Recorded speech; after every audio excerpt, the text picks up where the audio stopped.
Hello everyone, welcome. I'm Umbras, and today we are back in Enthusia Professional Racing, where we are driving the amazing 240ZG Special Edition of the wonderful Nissan Z. Welcome Ford Shelby GT. Hope you're all well today. Welcome everybody that is coming in. Let's dive in. I wonder what we'll be up against on Duel on the Edge. At the time I saw Pantera, the car of r/what is this car? Beautiful car, but something that we certainly don't have the capability of tackling right now. A Japanese car race at Autumn Hill. I think we could do well here. Up against some moderately spicy vehicles, but we should be able to do alright, I think. Now the Nissan Z, the Nissan ZG is an homologation special. You turned 21 today. Hey, happy birthday, man! Congrats to making it to the big 2-1. Good stuff, man. Ah, man, I remember when I first 21. I'm so old now. It's weird. So many people that watch the streams have been on the, younger than me, and I'm like, oh yeah, I'm fairly young. I haven't hit 30 yet. Oh man, but now I feel old. I feel like I've aged a decade this year alone. It's been it's been a little bit rough, but we push onwards. We soldier forwards. Like a reliable little engine.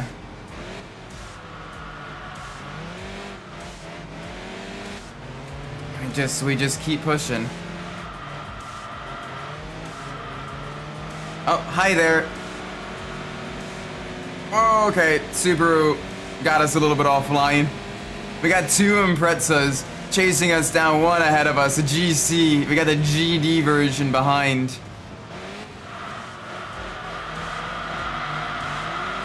But yeah, what was I saying? Right, the Nissan 240ZG, as this is now a bit too loud, let me dial this back just a little bit.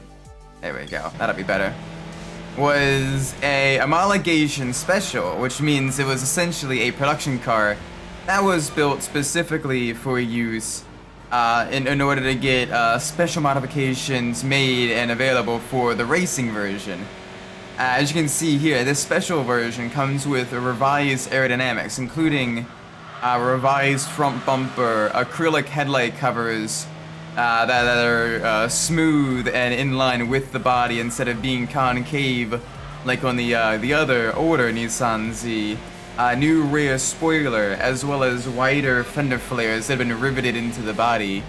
And all of these aero modifications, even if there isn't any mechanical differences, the aero modifications alone allow it to reach a top speed of 5 miles an hour higher than the standard Nissan 240Z. So it was a pretty significant advantage. Like 5 miles an hour, especially back in the 70s, was nothing to sniff at. If you can gain 5 miles an hour as your vehicle's top speed without doing anything to your engine, like that is impressive stuff. That means you really kind of did a lot for the aerodynamics of the car. Now the 240ZG wasn't directly sold in the States. It was a quote-unquote Japanese only model. But in order to be homologated for use in the United States, there were upgrade kits sold to Nissan and Datsun dealers in the United States that did allow you to install the front nose cone, the splitter, the spoiler, and the over fenders on your standard Nissan 240Z.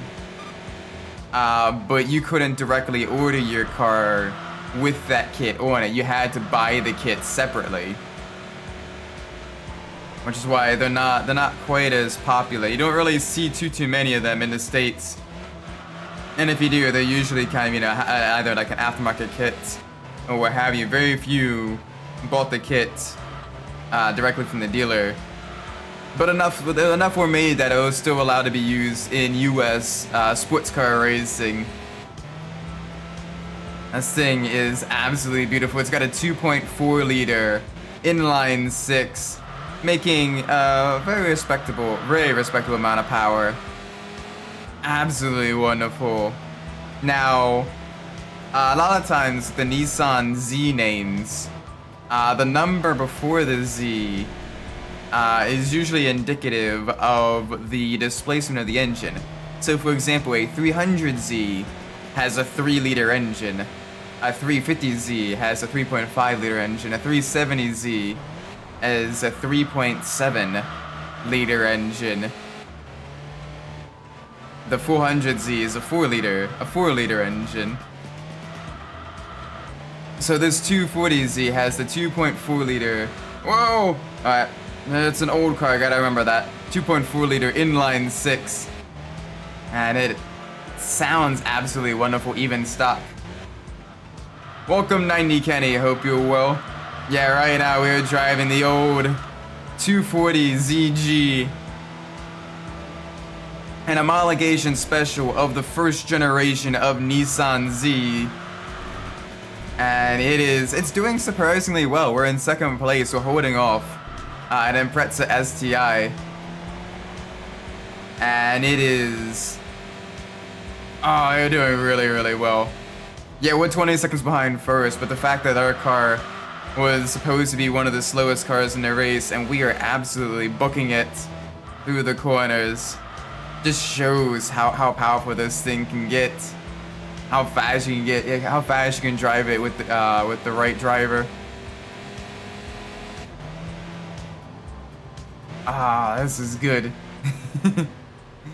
Yeah, we were beating a whole bunch of other Japanese sports cars and hot hatches.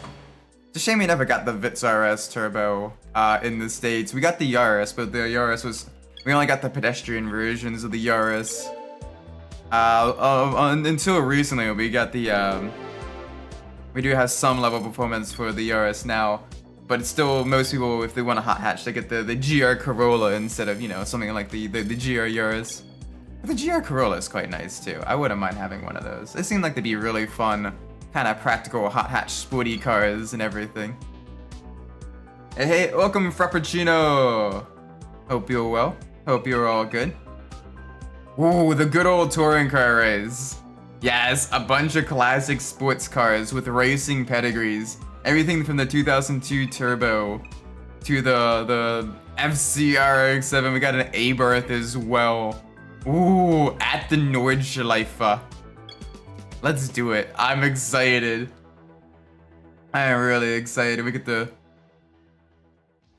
bunch of old cars. Let's make sure we don't get dive bombed on the first turn though. The AI are very aggressive on the Nordschleife. They do not pull their punches. So if we don't get a good launch, we're gonna be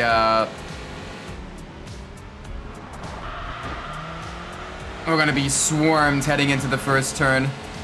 Oh, and swarmed we were. All right, got a Beamer and an RX-7 around us. Whoa! Come on, the 2002 Turbo needs to get moving through the turns. Yeah, they're faster. That turbocharger power is allowing them some good straight line speed and acceleration. But they are not doing the best in the turns. Although we gotta watch ourselves as well. We're kind of getting swarmed. We don't want to get swarmed. We want to get in that clear air, so that way we can use what little track we have to pull ahead.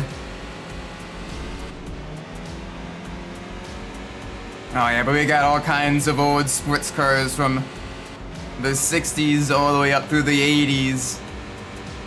All that have been used in various sports car racing and touring car racing in some capacity. We got the Alfa Romeo Giulia right ahead.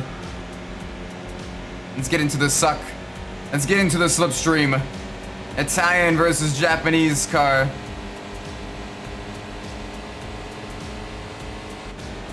Yes! There we go, pull ahead. This is where the improved aerodynamics of the 240ZG come into play. Oh gosh, the understeer.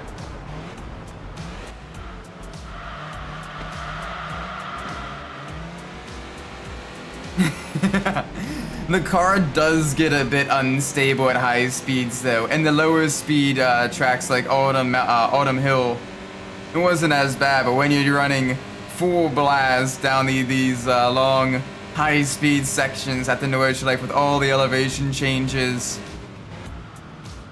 oh yeah, it's very easy for your car to get all crossed up under braking. It's got the older tires, old suspension system as well. It is independent front and rear suspension, but it is it is an old car and it shows. Alright, got the SA22 RX-7, the Savannah RX-7 going by. Alright, maybe we'll get lucky and they'll, oh gosh, get crossed up with the Alpha. Alpha weighs nothing, so it's gonna get us up to the carousel. Yeah, I know, we have a full plethora of cars that are all faster than us right now.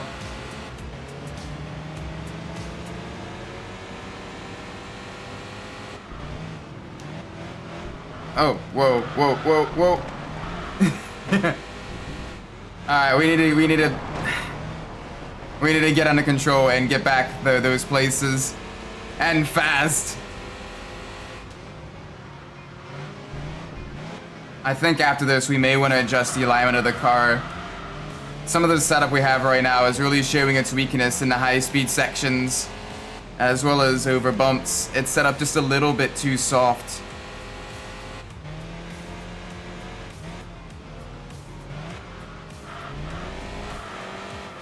So let's work on getting back up there with the group.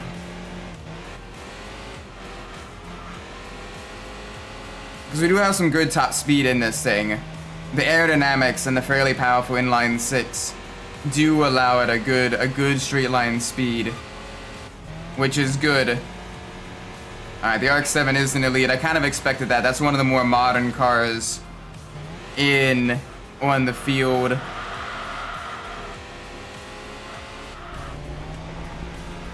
Alright, back to a high speed section, a fairly easy high speed section as well, so we might be able to gain some time back.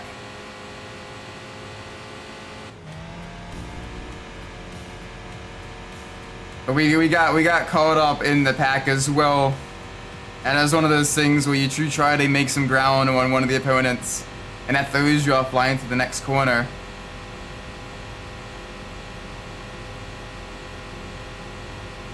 Oh, come on.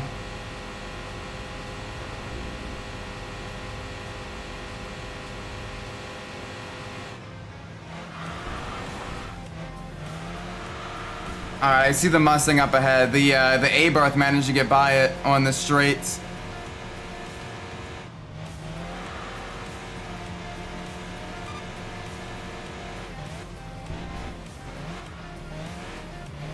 Okay. There we go. But you see the car just wants to absolutely buckle under heavy braking from high speed. It does not like that. It does not like that one bit.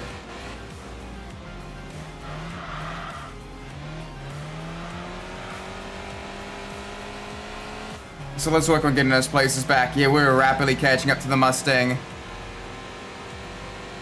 Getting a little bit of time back now.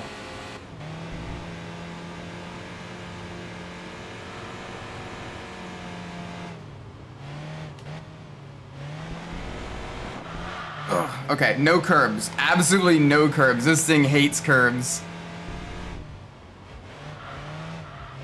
Got that big body 50s car suspension. I mean, not too far off. It is a 70s Nissan.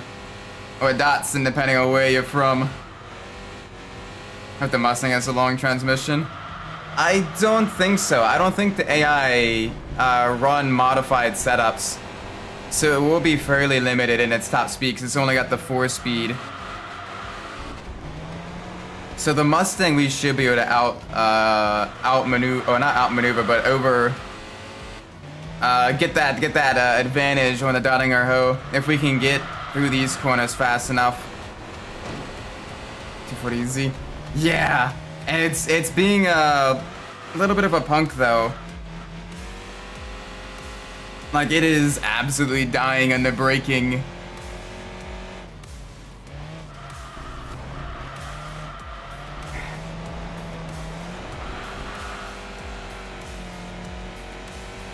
Absolutely dying under braking this thing.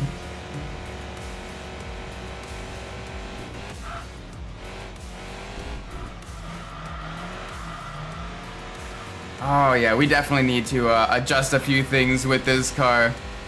It just feels so bent out of shape going over all the bumps and through the high speed sections. Autumn Hill, despite its name, is fairly flat, so you don't really get to see as much.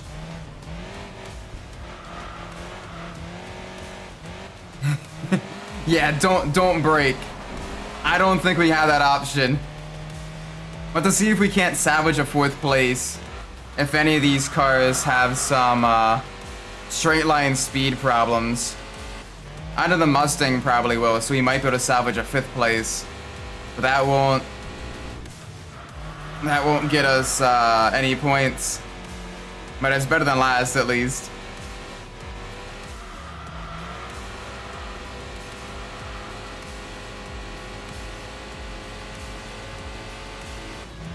Alright, let's go. Come on. Make this L series engine absolutely give me every little bit of power it has. The Mustang's gotta be topping out now.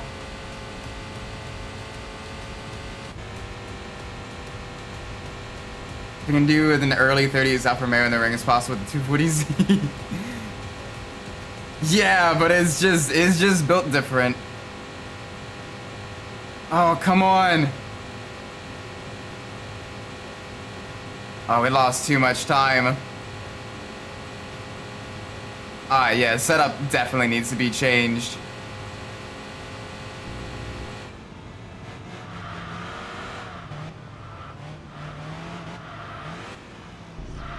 Whoa, okay. Like, it is absolutely squatting and buckling under braking, and it's throwing the weight balance completely out of whack. So let's adjust that. Let's adjust that back at the garage. Yeah, that was kind of embarrassing. Which every car is in order have the 4-speed. Some had a 5-speed, like the Nissan did. Some of the lower power cars had a 5-speed, especially once you kind of entered your 70s and 80s. All right, let's adjust some things here. Let's adjust some things first. All right, first things first, I want to lower it a little bit and stiffen it up just a tad. A little bit more dampening. And a little bit more rear toe. Add in a bit of limited slip lock. And I think this will be alright. It just feels super squirrely to drive. Alright, let's see what else we can do. We got a Japanese car race. Got a top rally car race here. What are we up against? We got the Clio, the SA22, the Stratos. This is cars in early 2000 4-speed. True, but most of them were either automatics or like super econo boxes. Like, absolutely not built for, you know, not built for any kind of actual speed.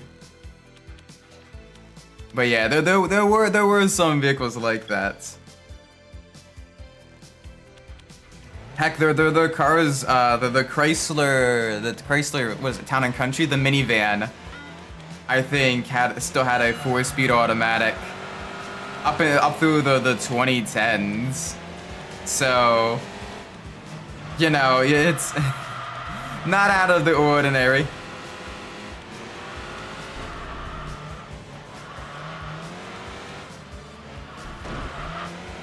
Alright, it feels a little bit better. We'll have to see how this feels going through the higher speed sections coming up here. A different German track, this time a fictional one. Bergenschlucht, on a lot of German back roads. Okay, car feels a bit more planted. It's not dipping nearly as much. It's not sagging and buckling nearly as much going through the turns. We're still getting a lot of side-to-side weight transfer, but you can't really adjust the R-bars that much. Whoa! So you gotta be real careful. The older cars are particularly difficult to drive in this game. Some of the newer vehicles that even have a lot more power are easier to drive just because they're a little bit, you know, they're built with more modern technology. They're, you know, more planted. They got the better rubber. Yeah, the game does simulate kind of the older tires, the older style of tires on the cars as well. And because the wheels are narrower as well, you got a lower contact patch. You don't really have a whole lot of grip on a vehicle that's, you know, still got fairly sports car levels of straight line speed and acceleration. Yeah, I kind of figured that was gonna happen.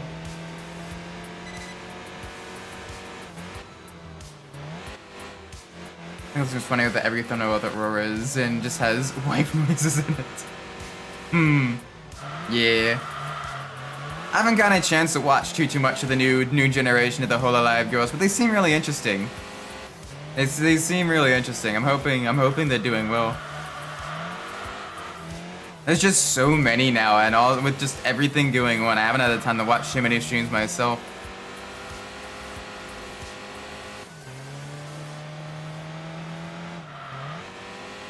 Oh my word. There we go.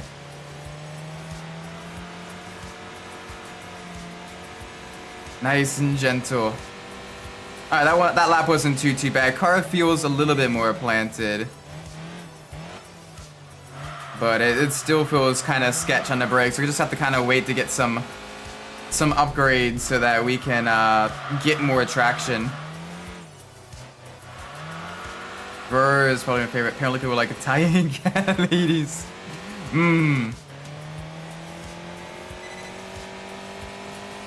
Yes.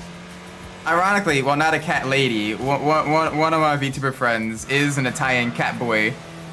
The Italian Jojo. He does a lot of more sim racing stuff. But yeah, he's fun. Could be worse. Could be driving a 70s Citroen. Fun fact, that car is in this game. Believe it or not. We have driven it. We have legitimately driven it to level 10. The full upgrade. It's not too bad because the front wheel drive allows you to kind of adjust it for the oversteer, and then you can kind of pull yourself out of the slide. Yeah, the Citroen DS. That one. The big limousine that helped stop an assassination. The rumors going around that the internet Forza Horizon 5 might become a PlayStation. I'll believe that when I see that. Microsoft is kind of big on having that exclusivity, having one of their mainline racing games coming to PlayStation. I'll believe it when I see it. I'll take that with a grain of salt.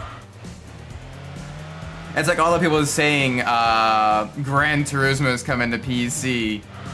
Again, I will believe that when I see that. Like with the money that Sony invests in Polyphony Digital, and with the main reason that, you know, again, you have the kind of the dueling racing game series and everything between those two. going to a rival platform just doesn't seem like it'd be a smart business decision. If I compare it to the 90s Citroen, it broke. Oh no. Yeah, thankfully, or unfortunately, depending on your views of it, we never got Citroen in the States, or at least to my knowledge, you don't really see any Citroens in the States. DS is actually good drift car in Forza Horizon 5. Just rear-wheel drive, convert it, put a higher speed. At that point, it's just not a Citroen anymore. It's an entirely different car. But you get to drift a classic French limousine, so you know what? I'm all for that. Drift the limousine.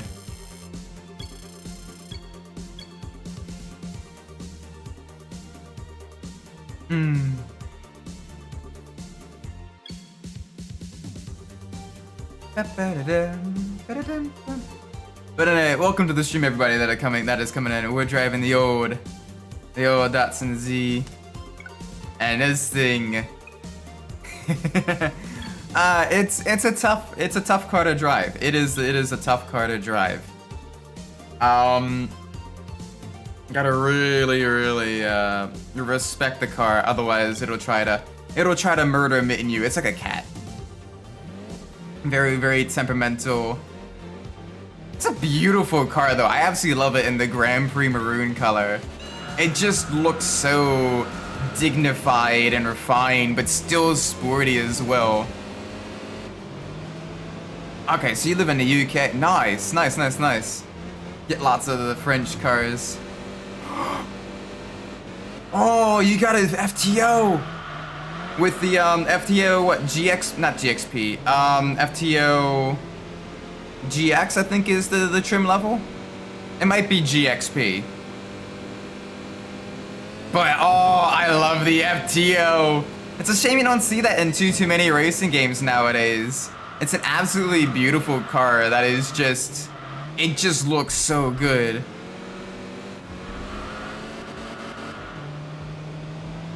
Oh, there's so few racing games that featured, even in the older days. You get the Gran Turismo games, the Forza games had it as well. Some of the older ones. And then you had Juiced with the FTO. And the FTO is actually a fairly strong car in Juice. It's one of the better front-wheel drive cars you could get, because it came stock with 200 horsepower. And it had so much grip. It was just really good. It sounded amazing in that game as well. Like, I don't even think the FTO's in Enthusia. And this game has quite a bit of the more obscure Japanese cars.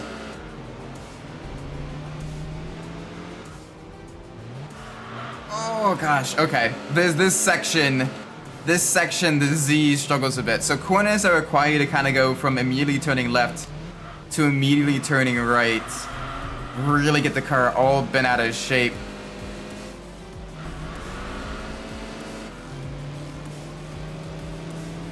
Drove a 60s GTO that turned into NASCAR replica. Oh, nice. Yeah, those things are very boaty, but they're so beautiful. And they got that massive V8 motor. It's just so good. Like, honestly, if I had the money and I found like a you know, fairly heavily damaged, most of the mechanical stuff not working and everything, like GTO, what I'd love to do as a project car, because I wouldn't do it if it was like already in half decent condition and just needed to kind of be restored. But like if it was like in really bad condition, I'd love to do a rest mod of like a 65, 66 GTO and paint it or wrap it in the livery of Nate Denver, the Speed King's GTO. Because although, yeah, he's a joke in game and super easy to beat, of all the King cars in Need for Speed Pro Street, the GTO is my personal favorite. And I absolutely love the way it looks. The kind of military green with the white and black, you know, team livery. Oh, it just looks so good. I would love to build something like that, you know, get kind of the Pro Touring suspension kits on it and everything. Maybe swap, you know, an Atlas series engine in, strip out the interior and put in, like, you know, like the 5-point harness and the bucket seats. Like that would be so good. I would love to, you know, do a build like that IRL, but I don't have the money for it. But that would be like, that would definitely be like a bucket list build for me, I think. Is finding kind of an old, you know, in poor condition GTO. Obviously the frame's got to be in good condition, and some of the body's got to be in okay condition, so you can, you know, at least have something to work with. But, oh, get that, and then turn it into, you know,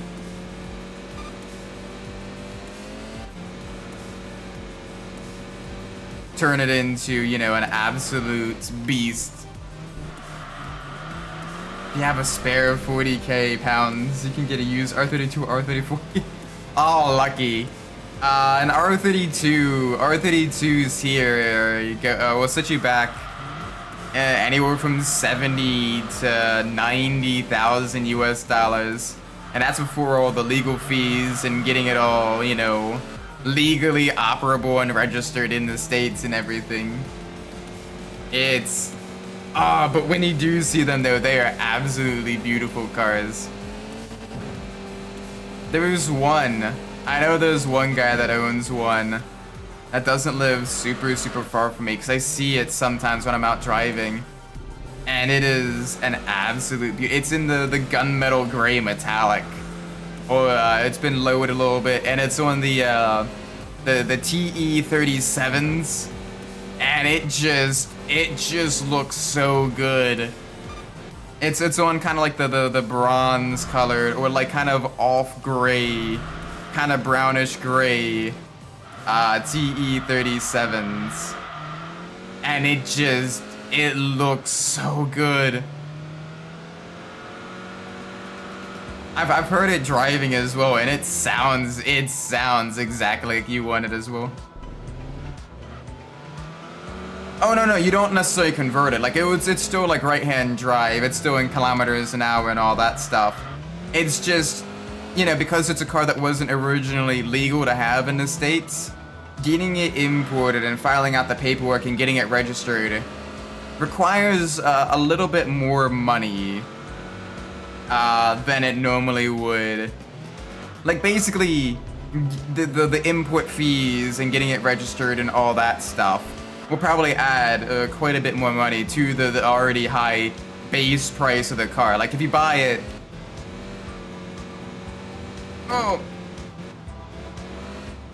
like if you go to like a lot of like the online marketplaces and everything that are, you know, selling it and all that stuff.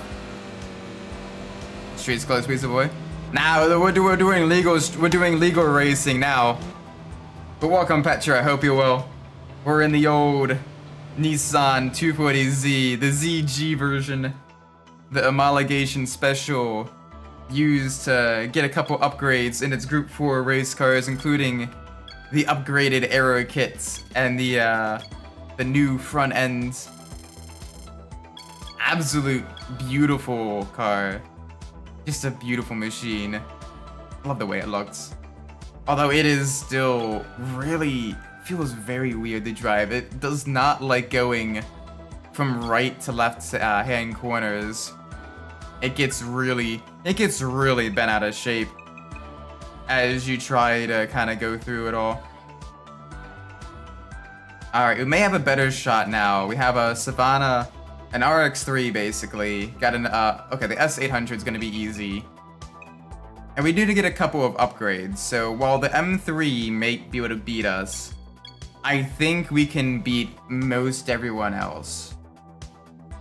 Because we got a little bit more power, we reduced the weight a bit, and we adjusted the suspension to kind of better handle going from right-hand corners to left-hand corners and vice versa. So the car should be able to beat some of these other drivers. We just gotta make sure we don't overdrive the car going through the twisties, and we seem to be fairly quick in the early sections of the lap. So if we can build If we can build a gap while the faster cars are trying to kind of make their way through the field, that may help us out as well, give us some clean air, so when we can kind of, you know, rest a bit easier on some of the more difficult sections of track.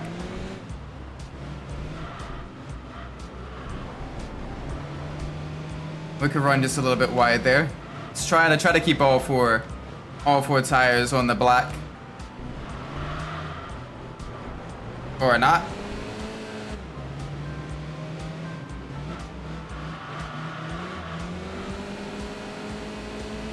Alright, there we go. Doing a little bit better now. Kind of getting back used to the Nordschleife. Nordschleife is such a tricky course, especially in these older cars. But let's try to do a little bit better this time around. Through Flugplatz. Alright, it's a little bit more understeery compared to the previous time we went through here.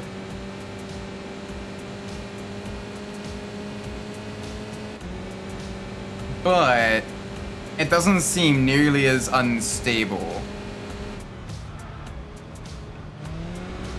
Like, it seems mostly planted. Yep, there's the M3. There's the M3, absolutely beautiful car. The E30. It is gonna be munching on our booty. SUK's under 10K. Yeah, here you're looking at probably around anywhere from like 18 to 25,000 for an SUK, depending on if it's the AP1 or the AP2. And if you want the special Club Racer edition with the, you know, the revised suspension and the front splitter and rear wing, you're looking at closer to like 28,000 for something like that. They haven't quite gotten up to crazy collector car levels of value, but they are slowly increasing in price.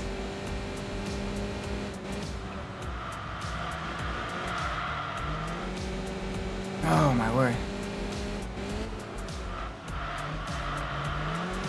Man, these...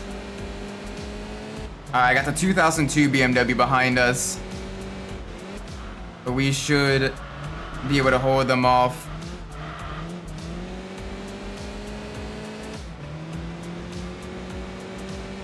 Alright. We're doing alright so far. Oh, a little bit out of shape there.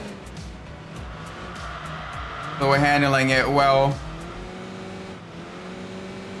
We need to get to another high speed section because we can then pull away from the 2002. 2002, while it's got some decent power, we have more. And also we have much better aerodynamics than the 2002. 2002 is about as aerodynamic as a brick. So we can hopefully get a little bit more breathing room as we have two cars absolutely hounding us for second place. Got the Savannah and the 2002 there. Just want a die-cast of Leon Skyline. Nice, you get to go Pete Stroh's Streets Closed, Pizza Boy. It is a nice looking car. It's funny how Leon, you know, had kind of one of the more rare cars of the original Fast and the Furious movie, but then he just never came back at all.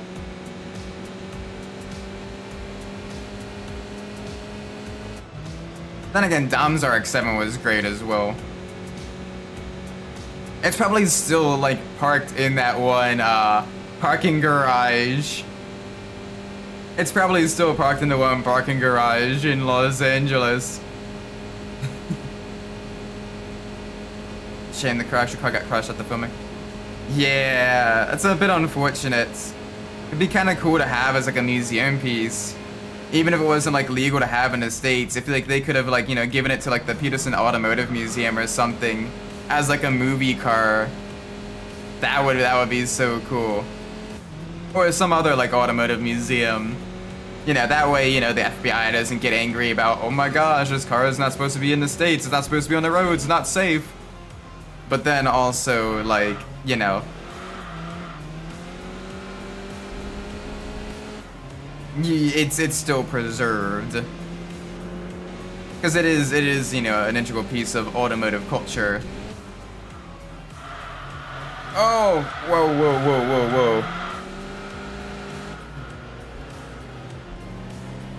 Alright. That's gonna make things difficult for us.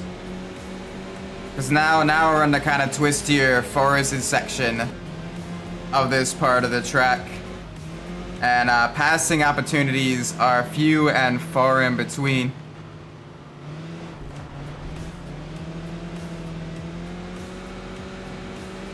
So we gotta really pressure the BMW, hope they maybe make a mistake.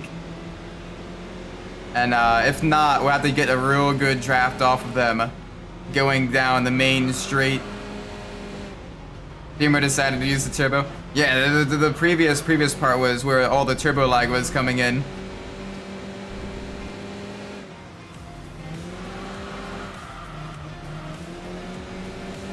I don't know, I kinda like the motley crew of the different cars. Of Dom's crew. Like, yeah, they all kind of revolve mostly around Nissans. And then they got Jesse in his Jetta and Brian in the Supra. But the Sentra or Maxima or whatever, like it's still a cool vehicle in the context of the movie. Like it was, yeah, like nowadays the Sentra Maxima is kind of forgotten about as like a tuner car. But back then, it was still a fairly popular tuner machine because you had the SER, which had the naturally aspirated transversely mounted SR series engines, which were fairly moddable and still are fairly moddable nowadays. So it's not like it was like, you know, a joke car. Like it's still decent as a vehicle, given the Nissan Cube. Well, and funny you should mention that there was a Nissan Cube out at the time, but I think it wasn't released in the States.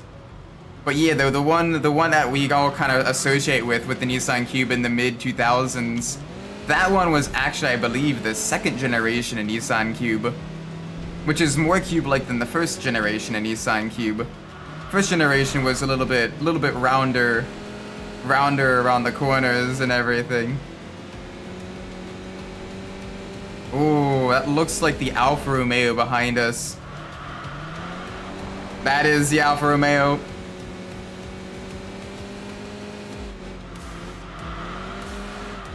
Is car fit the actor? I mean, eh. At that point, you kind of have the cars fit, like you kind of imprint the cars on the actors more than anything else.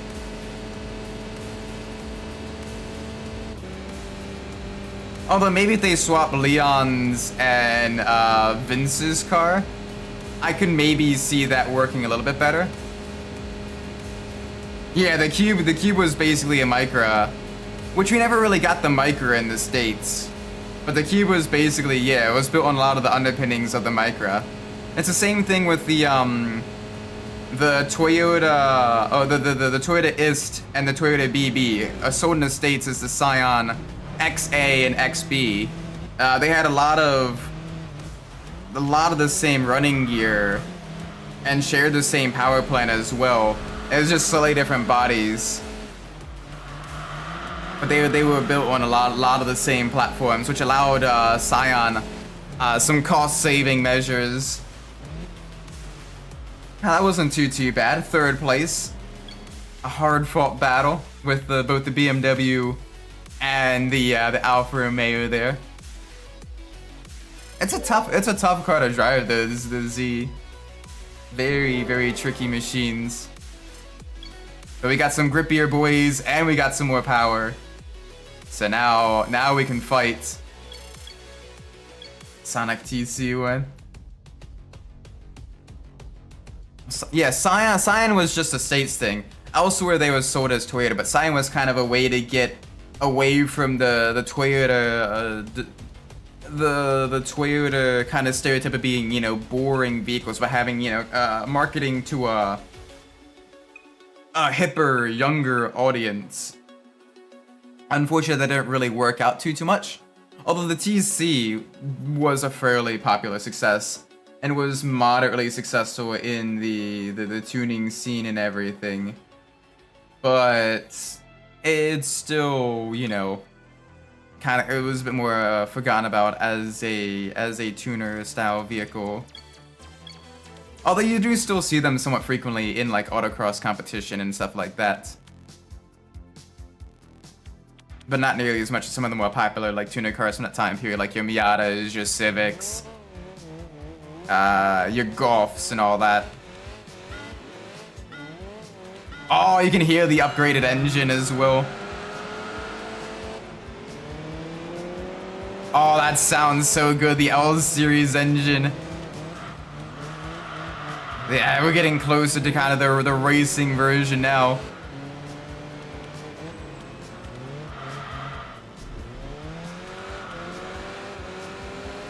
Yeah, it's getting more aggressive intake sounds, more aggressive exhaust sounds. Oh, that sounds great.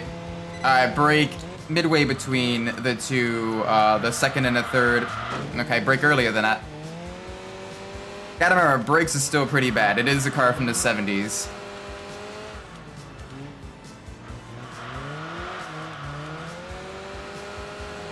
It is a car from the 70s. It's a beautiful car. I wouldn't mind owning one of these in real life too.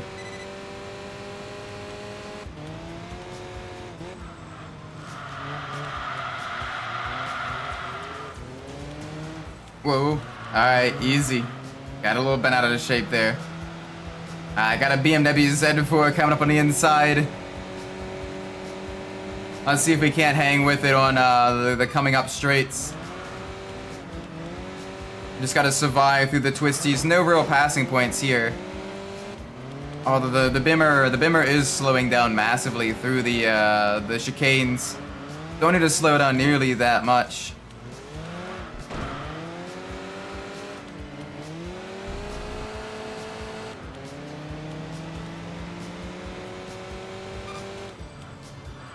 Oh gosh. Easy. Back again to the left. Down a couple gears.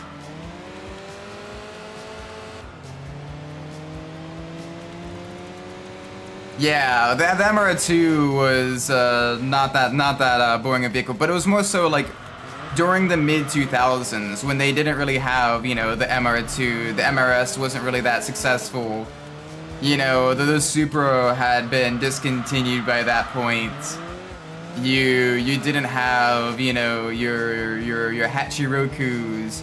You didn't have, you know, some of the other sports cars of the 90s. The Celica was, you know, in its final generation and didn't have a GT4 version.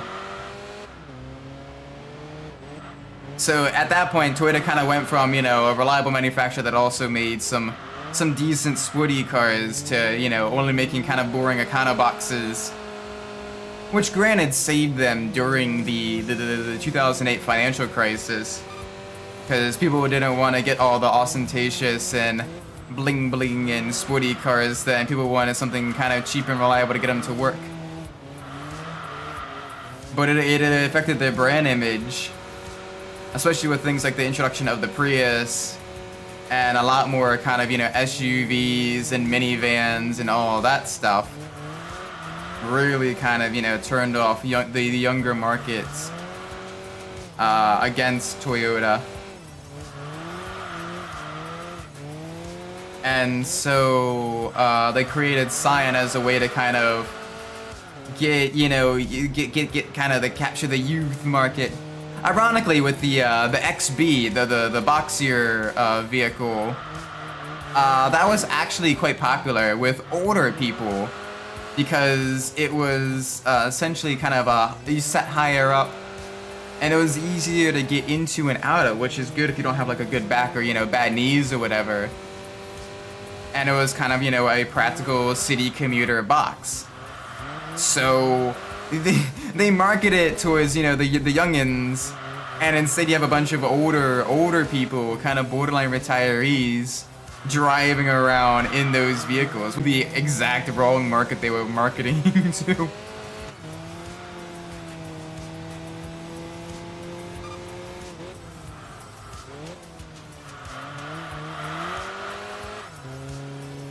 It's funny how on Need for Speed Shift you have,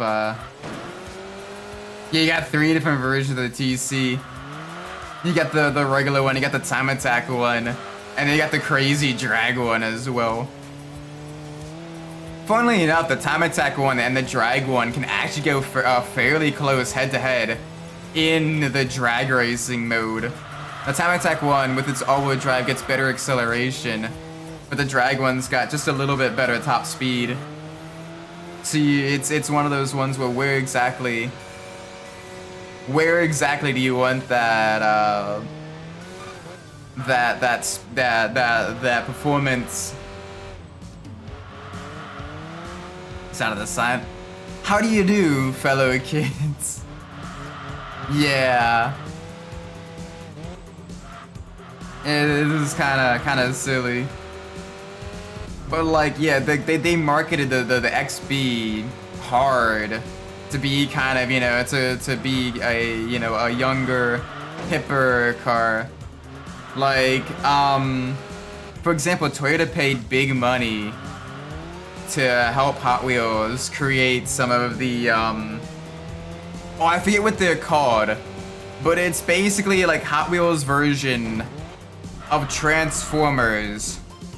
But instead of just fighting, they do rap battles, and it's like kind of like street hip hop. What is it called? Hang on a second.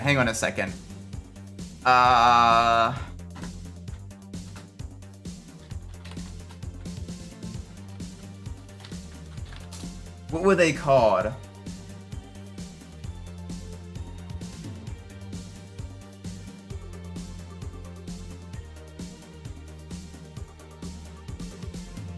Oh, I swear I'm not forgetting this.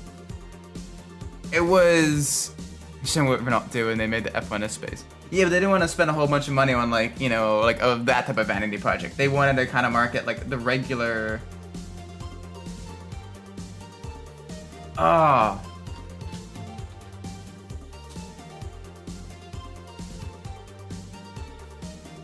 What is it called?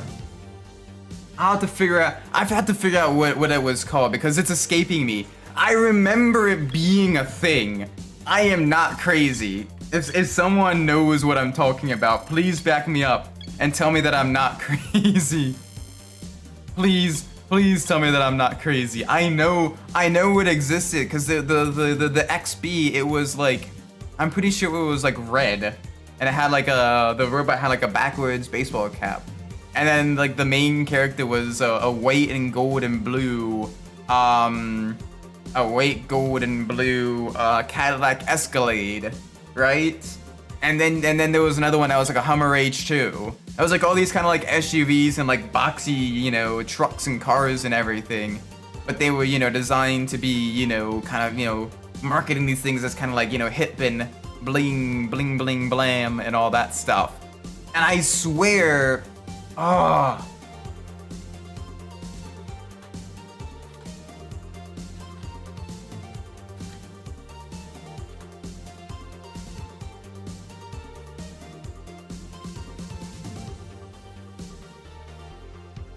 What was it called?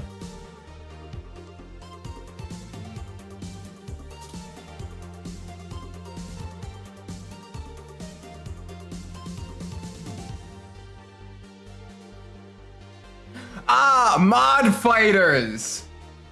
Yes, okay. That's what they were called. The Mod Fighters. They were real. They were real. I am not. Hang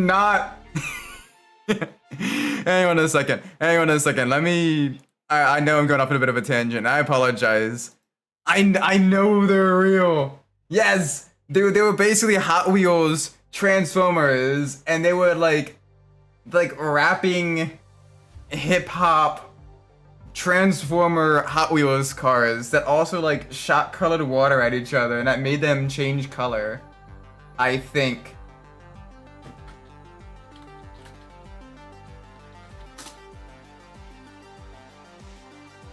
Yes, the Hot Wheels Mod Fighters. Yeah, and you had Livewire, the Scion XB. The most 2000s thing. It was! But you did everything from like, you know, Ford Lightnings, Cadillac Escalades, you know, Dodge Chargers. There was even a Ferrari, of course, but it was like, you know, the bling bling. The bling bling stuff. And it was, yes! This one, I remember it! And like Scion and like a lot of these car companies spent like a lot of money to kind of, you know, help make some of these. And they're the wrapping car, truck, SUV things.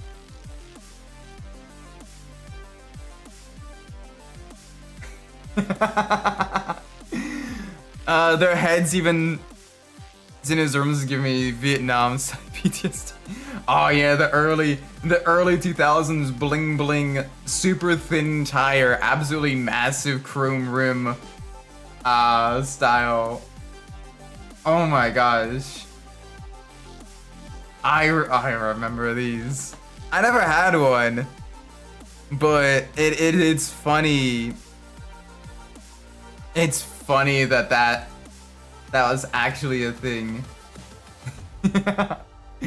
Oh, okay. Let's get back to actual racing. I apologize for that tangent. It was one of those things where I was like, I remember this. What was it called? But yeah, it was like in like the you know, late 2000s, like around like 07, 08. Right when like Transformers was getting big.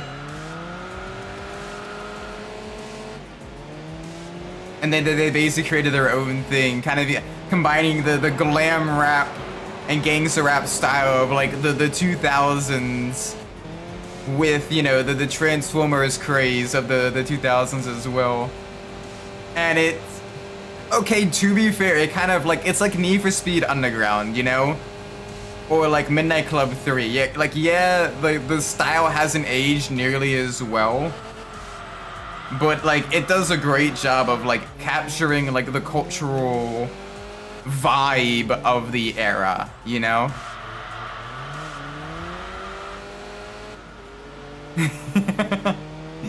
Holy cow.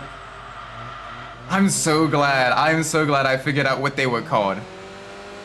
I am so glad I figured out what they were called.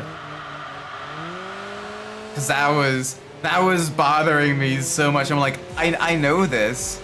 I know it existed, cause Hot Wheels even had a Flash game. Hot Wheels even had a Flash game on their website back when Adobe Flash Player was still like in use. And if you've never played like the Hot Wheels Flash games, oh buddy, you're missing out on some of them. Scion XB featuring Soldier Boy. Yeah, like it was those types of like rap style and all that stuff. And essentially how it works is the robots would have like rap battles, and then afterwards they'd have like actual battles, so they shoot each other with like their water cannons and everything. And it's on one hand, you could say that's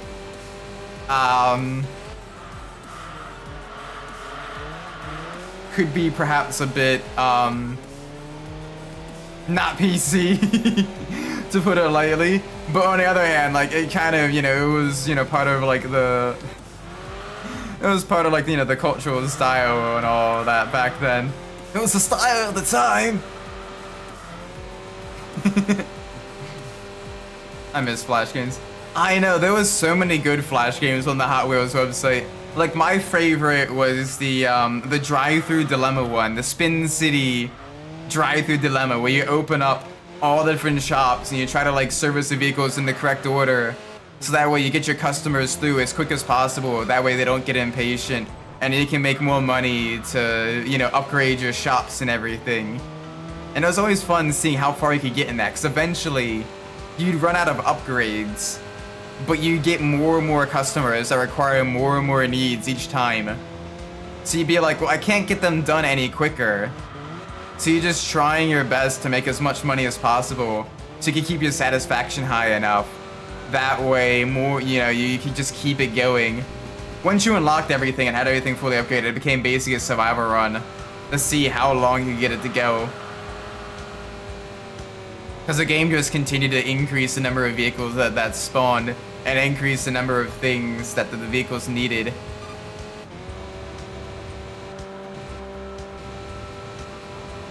Ah, but it was so good.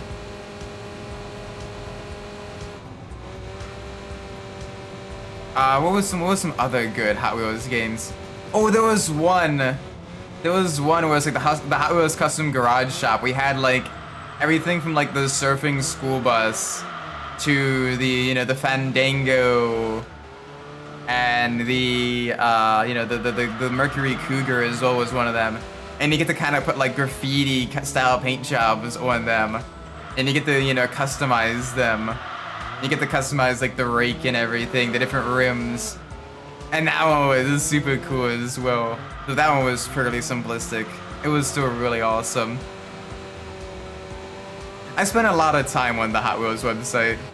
They need to bring back some of those Flash games. Like, I know Hot Wheels now is focused on kind of making more like the console games. Like, you have the Hot Wheels Unleashed series, and they're making a monster truck game too, which is pretty awesome. I'm hoping it does well.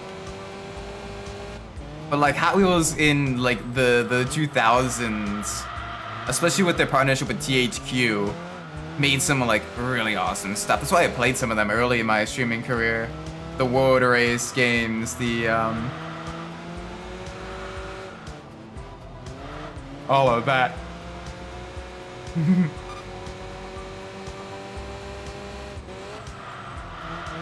Alright, nice and gentle.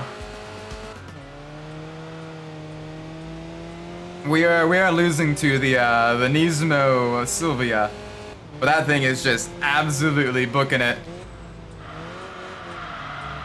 Absolutely nowhere to go. But we should be able to finish a very solid second place, which, considering the vehicles we're up against, is very impressive because we're one of the older vehicles on the track.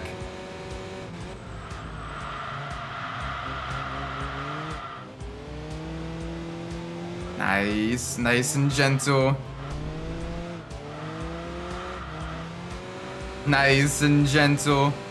Little tippy tap of the brake, get it to throw itself around the other way.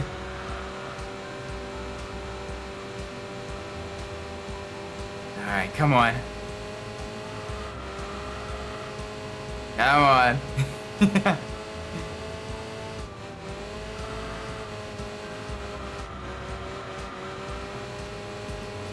I wonder what the car behind us is. Not sure. We'll see on the timing screen as we go. Oh, cross the line.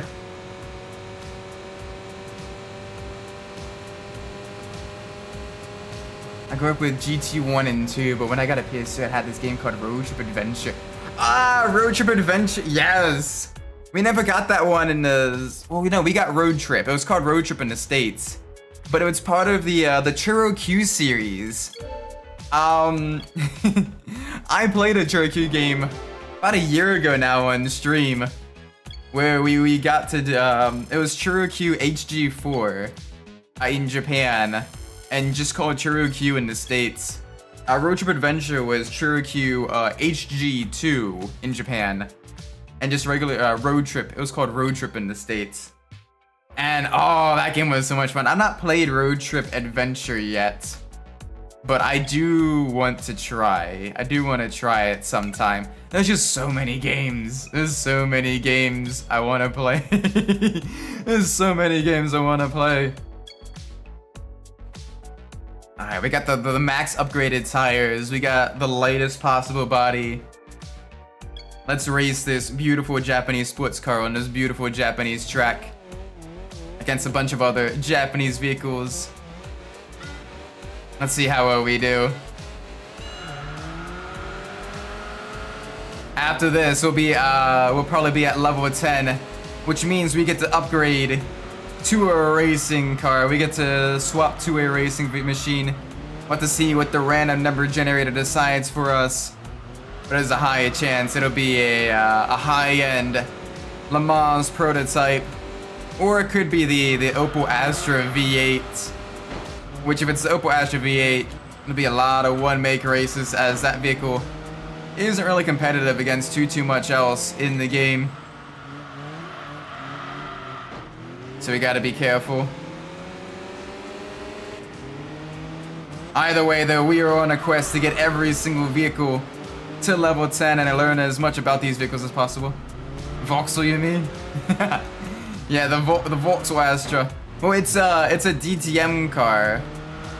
So it'd be the Opel. If it was the BTCC touring car, then it'd probably be the Vauxhall. The Vauxhall instead. But since it's based off of the DTM car, it is Opel. Either way, it's all under the same GM umbrella. Although nowadays, isn't Opel and Vauxhall, aren't they owned by Peugeot? I think they're owned by like Peugeot now, which is so weird looking back and seeing, you know, the GM licensing for Opel in a lot of the older racing games. I don't think they're still in the GM anymore now. I think GM sold them.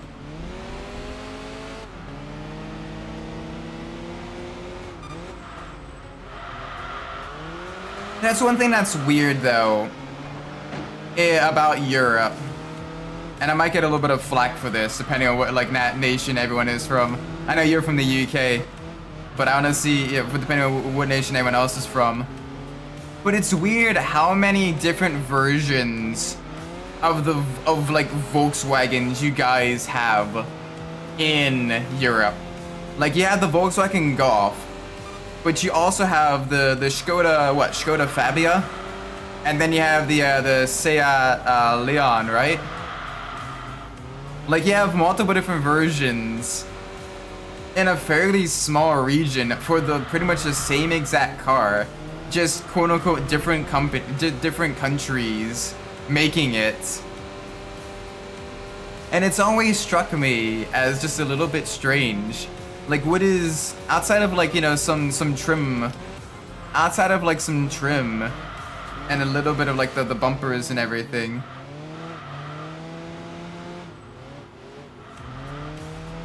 like, what is the difference? Like, why would you buy one over the other?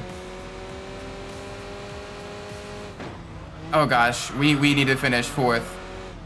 We cannot afford to finish 5th. Nissan versus Nissan here. Z versus Jet 35. Ow, can you not plow me out of the way?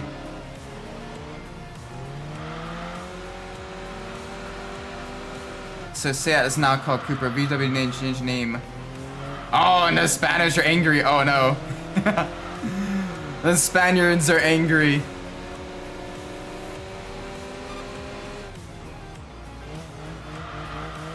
The Germans are gonna get a strongly worded letter.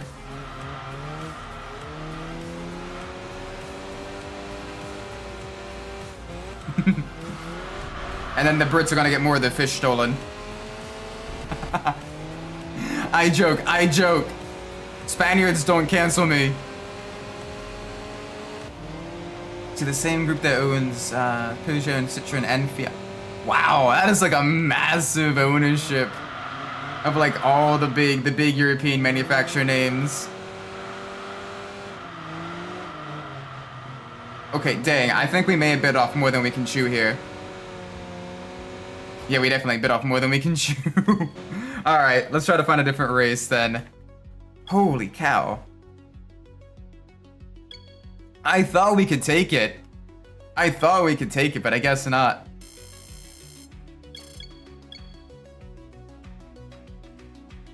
Wow.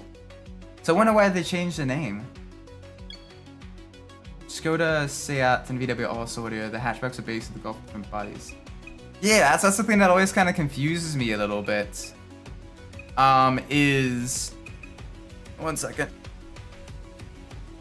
Sorry, I have a little bit of tickle in my throat. But one thing that kind of confuses me is just... So why would someone buy one over the other? So for example, in the States, right, we have, you know, we have Chevrolet, we have GMC, and we got Cadillac. And for some of the trucks and SUVs, they're all like the same chassis. But the difference is basically what kind of like luxury trim items you can get with it. Like for example, the Cadillac, you know, they can get like, you know, the really fancy infotainment systems, and you can get, you know, like, you know, the high grade real leather seats and all that stuff, right? You know, the wood trim and all of that. Whereas on like the Chevy and GMC, you couldn't. So like you pay more for the Cadillac to get that luxury interior. But why would someone looking to buy, you know, like a Volkswagen Golf or a Cupra, a Seat, you know, a Cupra Leon or a Skoda Fabia, why would they choose one over the other? I know that's probably like a really dumb question to people that actually live in Europe, but like to an American, they seem very similar. And they even have like the performance variants as well. Like you had, you know, the Seat Leon Cupra. Yeah, that was like the 6th generation Golf GTI, and it was almost exact same performance. And you had, you know, the Skoda Fabia, what, like RS or something?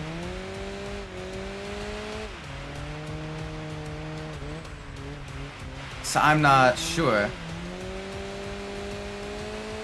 Well, Skoda is going to be more popular in Eastern Europe, Seat in Spain, and then in Central Europe it's going to be Volkswagen. Okay, so it's basically just, for lack of better words, like national pride, regional pride more than anything else. It's not there's anything different with these vehicles. It's basically well, I'm from here, and this vehicle is like from this, you know, this company, which is, you know, from the same region I'm from, so I'm gonna buy it. Interesting.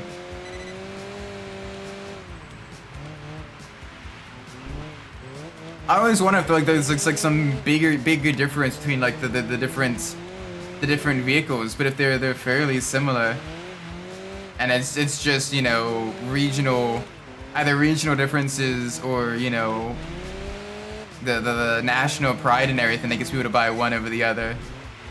Interesting.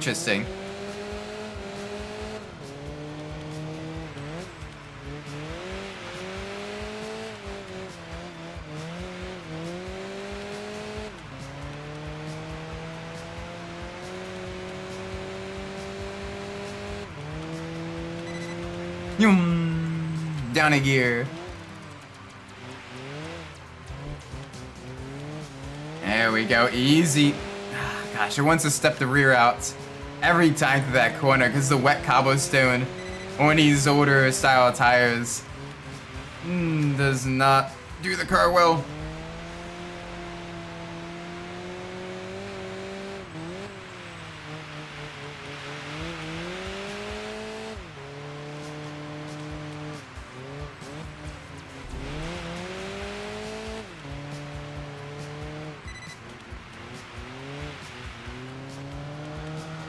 Oh.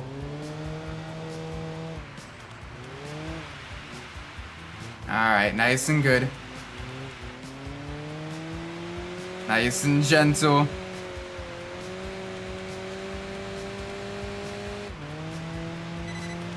Alright, final lap. Oh, no, final lap. 2 to go. 2 to go. Let's not have the rear step out and touch the wall. It's weird how much faster we're going compared to the other vehicle that is the exact same car. This is the power of Grand Prix Maroon. Oh! Save it. Save it.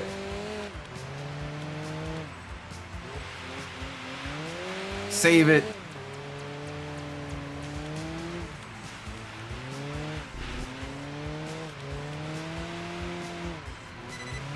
Holy moly. Holy moly.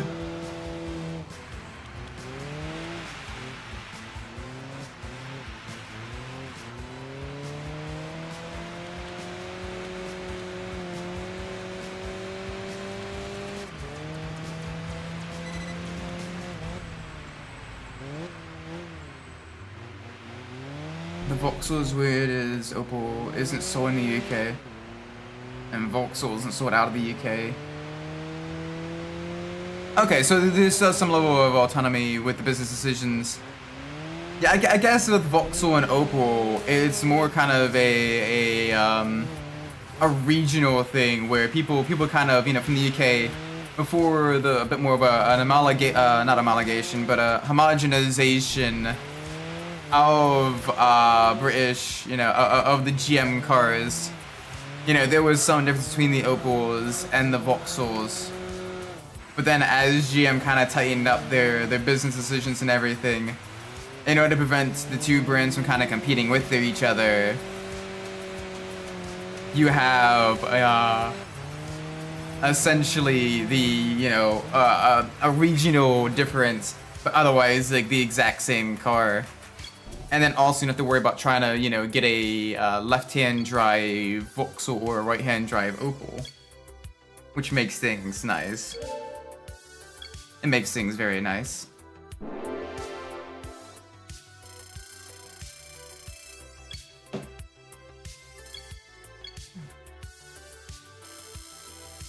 Yeah, I know our rankings are going to decrease rapidly. Hopefully we can stay within 50. 50 is going to be a little bit tricky.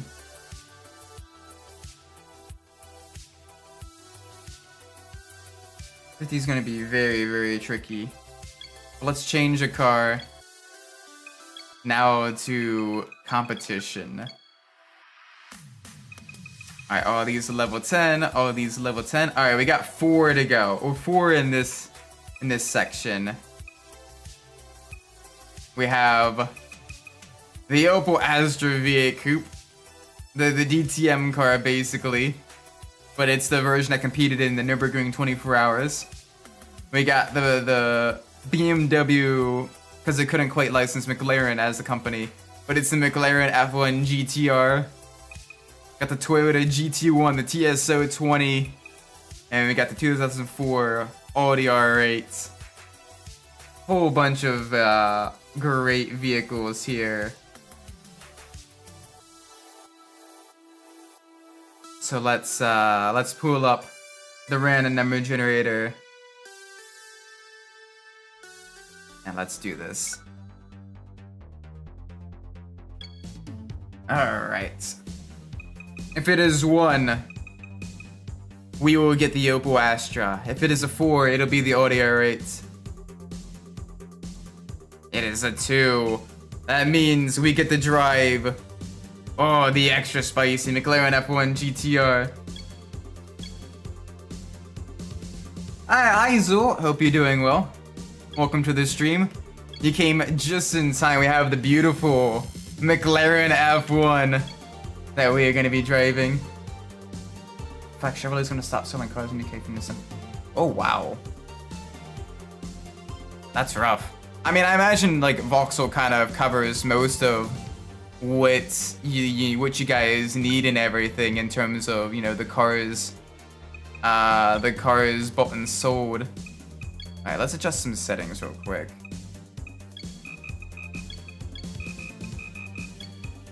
A little bit more towards acceleration. Let's dial back the diff lock just a tad. Alright, let's race on the kitty cat. Let us race on the kitty cat, low and searing. Oh, oh gosh.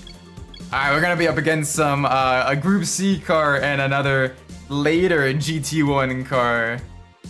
So this is gonna be really interesting. Let's see how well we can compete. Oh, look at that livery as well. We got the British flags and everything. Cat out. Yeah, I love low end steering. It's a track that looks like a kitty cat. It's a side profile of a kitty cat. Oh, there goes the angry bees. There went the angry bees.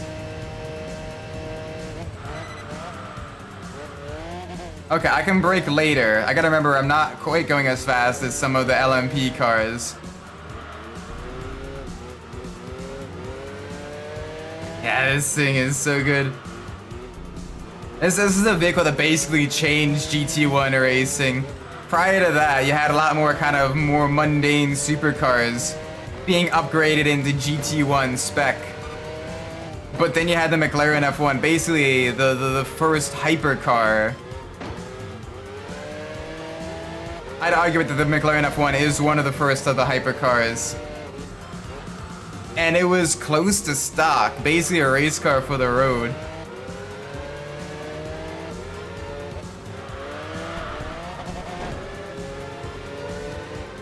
And yeah, it basically changed the game into making a whole bunch of homologation specials so that you could compete against the McLaren F1 and even dominated in the GT500 class and Super GT. Especially the one driven by Ralf Schumacher did really well. As a side effect, yeah, you got the CLK GTR, you got the Porsche 911 GT1 Strassen version.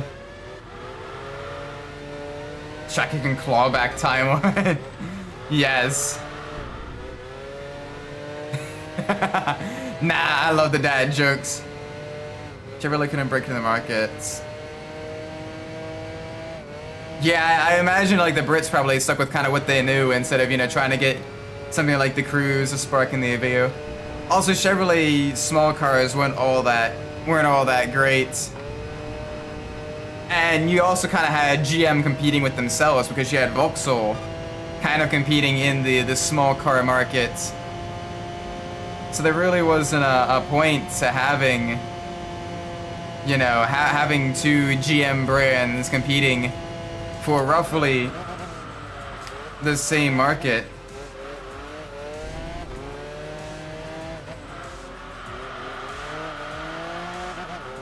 Dang. That 787B is an absolute monster. One of the fastest cars in this game, and it shows. It punches well above its weight class.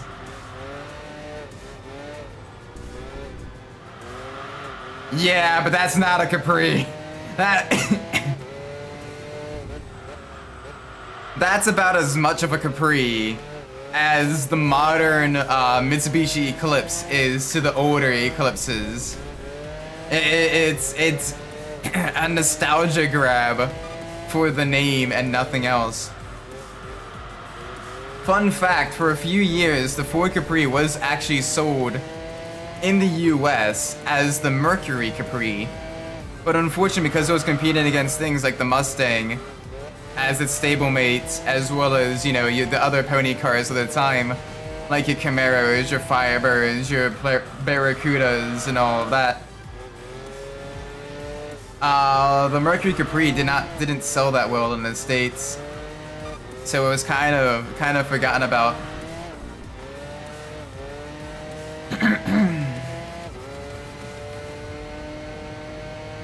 It was forgotten about.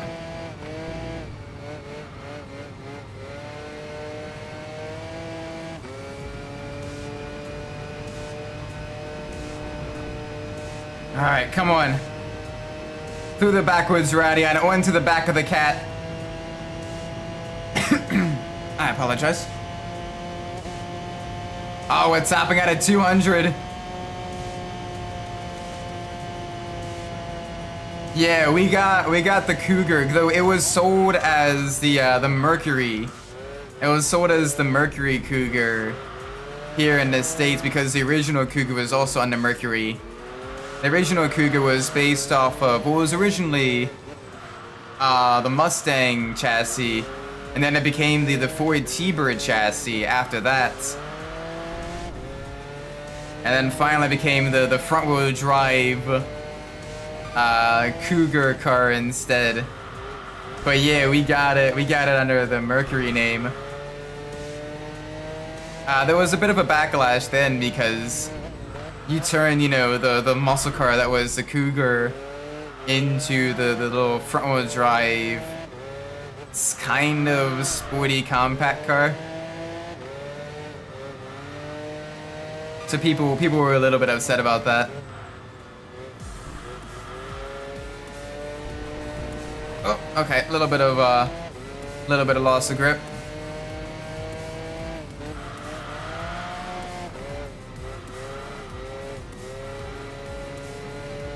Come on.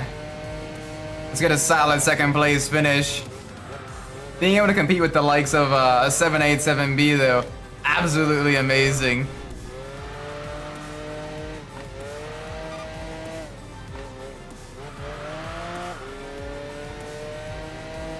I imagine it wasn't a bad car.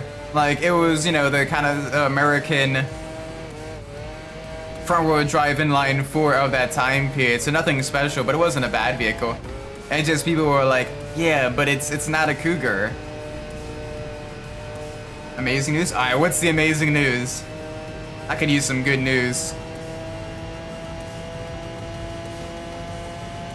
I could use some good news. What is the good news?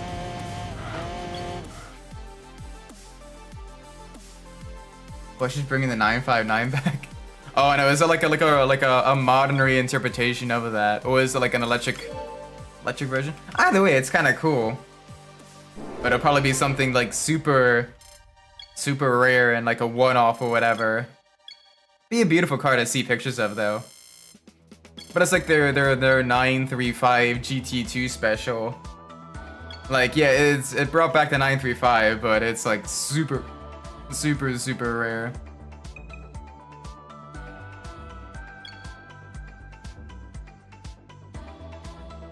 Well, damn.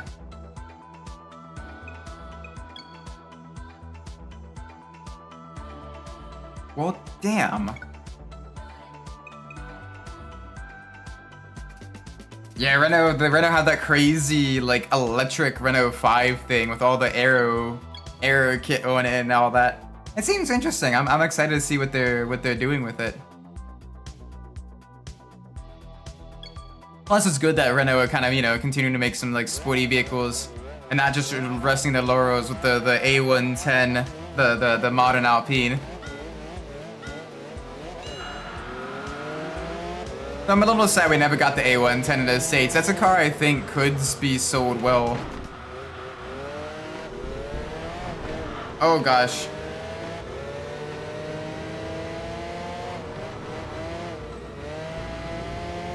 Yeah, like I have a love-hate relationship with French cars. On one hand, they got some really cool design philosophy, and some of their rally cars and sports cars and everything are absolutely beautiful, and do have a great deal of racing pedigree. But on the other hand, holy moly, they make some really weird design decisions.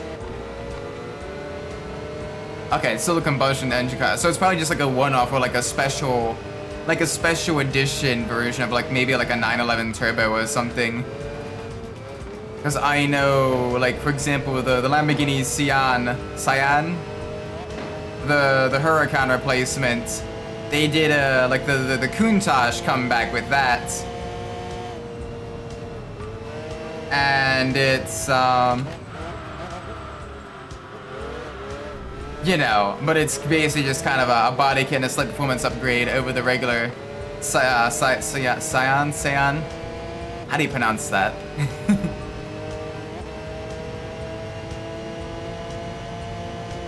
Oh!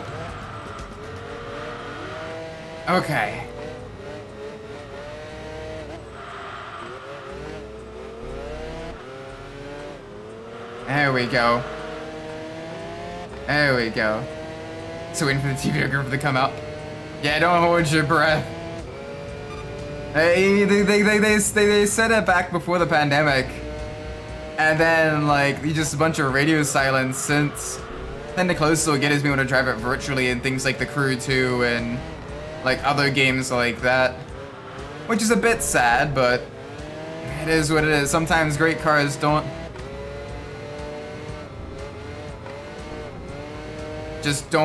make production. Okay, so yeah, it's probably running off of a lot of the Porsche 911 turbo running gear.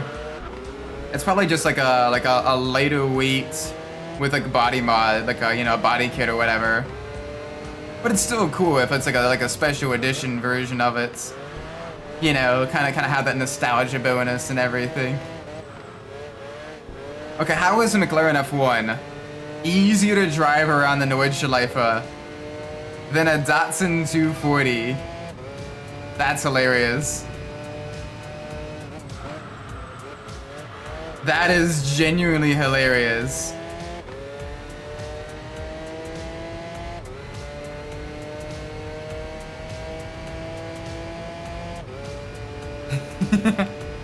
Speed and power.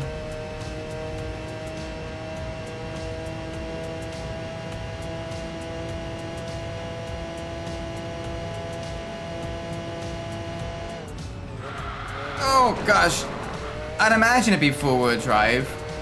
I can't imagine they go rear-wheel drive, especially since the original 959 was four-wheel drive. And plus also the Turbo S does have a four-wheel drive option, so it's not like it'd be that hard for them to make a four-wheel drive version of the modern 959. Oh! Can you not? But I took it to car racing.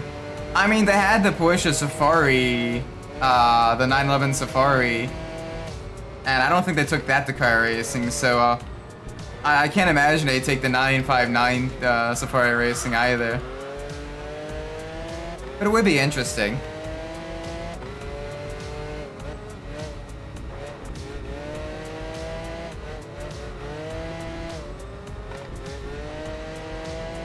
Besides, if Porsche was gonna go to car racing, it'd be great to kind of showcase like the Macan or the Cayenne and do like a, you know, the car SUV of one of those. That would honestly be some good stuff. Add a bit of motorsport pedigree to vehicles that aren't the 911. That would be awesome.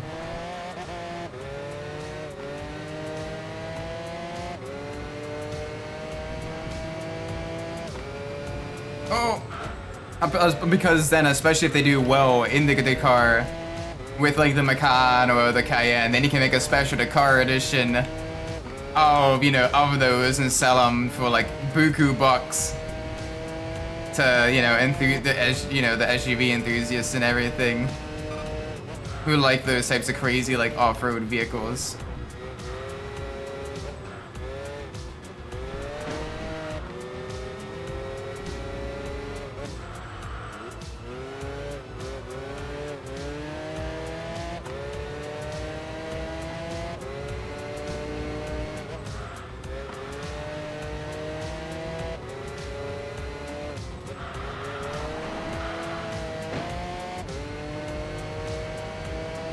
Yeah, I'm not the biggest fan of the Porsche SUV, the sport SUVs either.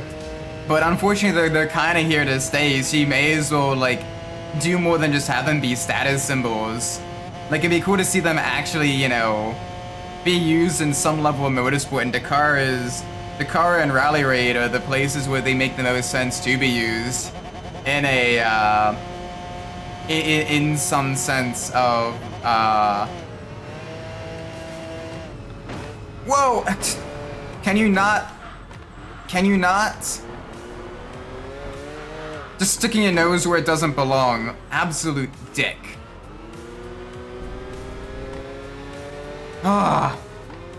I was turning in and he just stuck his nose in there. Caused us completely cross all that grass.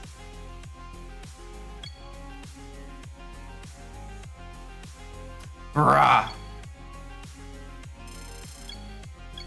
Yeah, yeah, I mean, they are a bit annoying dealing with them because how big they are. Trust me, I drive a small little Corolla, so... You didn't want us to... Yeah, well, you should have buggered off. Dude literally tried to make an unsafe overtake there. Like... What an absolute bellend.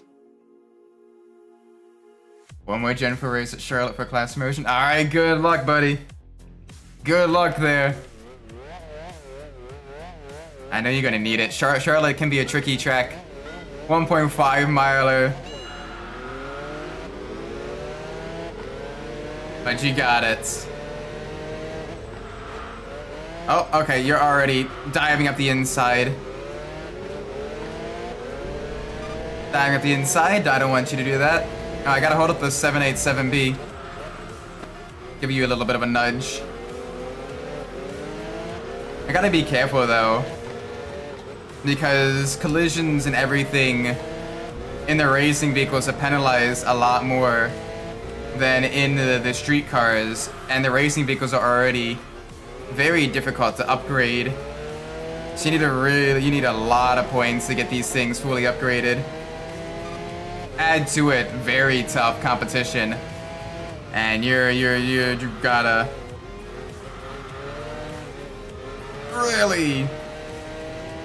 really work to make sure you stay fast, but also you keep it clean.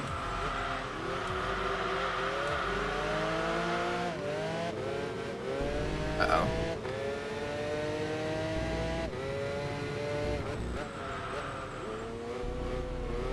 Alright, nice and gentle through the hairpin. Yeah, Sukubo Circuit is a track that probably couldn't effectively host prototype race cars on.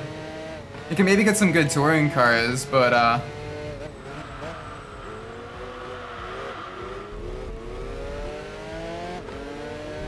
yeah, oh. No knowledge in NASCAR. That's alright. It's basically like asking an American to kind of have knowledge of the BTCC. Like, I have some knowledge of that, but I haven't gotten a chance to watch a whole lot of the races there. So I'm kind of like, I don't really know who most of the drivers are, or like what all the drama and everything is. But I do like touring car racing. It'd be cool if the BTCC came to the States for like an exhibition match. Maybe they could race at a place like either like Laguna Seca or like Lime Rock Park. Or something like that, one of the smaller technical circuits. Maybe Virginia International Raceway. Oh, that would be a good one.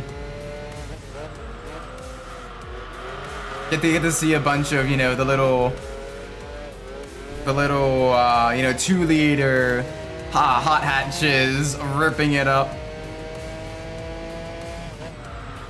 Maybe they could even run like a thing with Trans Am, where it's like a you know, you run the Trans Am races and you also run, you know, as a support race, have the BTCC there as like a invitational race, and then you can have the Trans Am cars all racing at like Silverstone or whatever for like a BTCC race as like one of the support races, just to kind of showcase the different types of, like, you know, touring car racing from across the pond.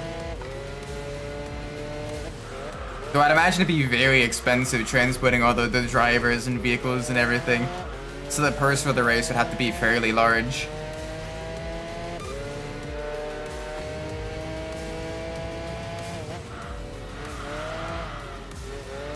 Gosh, this thing sounds so good. Beautiful V12.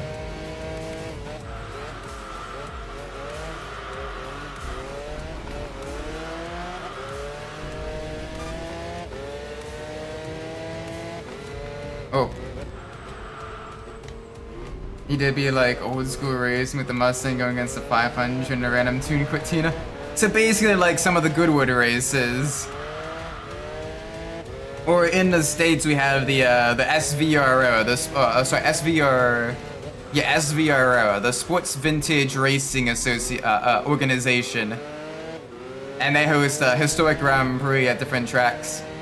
And do everything from like one make Shelby Cobra Cups to, you know, the old Trans Am cars from like the 70s and 60s to, you know, old touring cars. All kinds of good stuff. Mr. Midnight, welcome. We're getting absolutely shunted by faster prototypes. Well, welcome, hope you're doing well. Decided to leave a Discord server earlier? Uh-oh. If I may ask, which one did you end up leaving?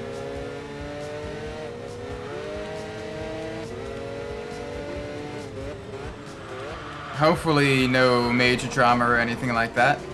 Hopefully it's just, well, I don't really use it that much anymore, so I'm, you know, not really gonna be involved. But sorry that happened. And if there was drama.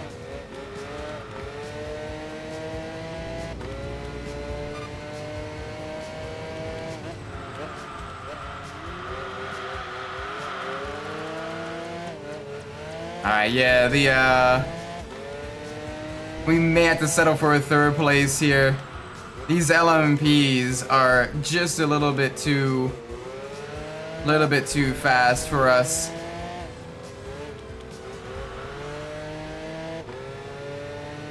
Just a little bit too tricky to keep up with. They got that extra downforce, which at a track like Tsukuba.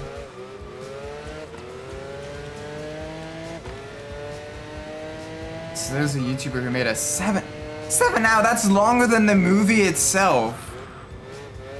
How do you critique something and have the critique be longer than the original performance? Do you just go frame by frame? This is why this is wrong. This is why this is wrong. 7 hours. Jeez. Like, I wasn't the biggest fan of Toy Story 4. Mainly because it made most of the plot of Toy Story 3 kind of pointless. And it made Buzz Lightyear, which is one of my more favorite of the characters in Toy Story, kind of an idiot when he kind of had a solo side adventure in Toy Story 2 perfectly fine. That's exactly what he did.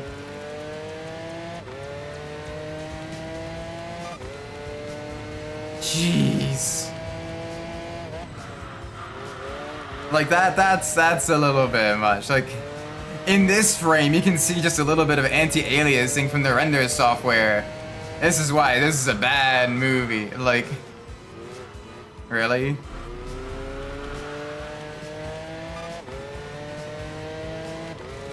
Like, I could see maybe at max, like an hour, if you're like going real in depth and everything. But, like, really?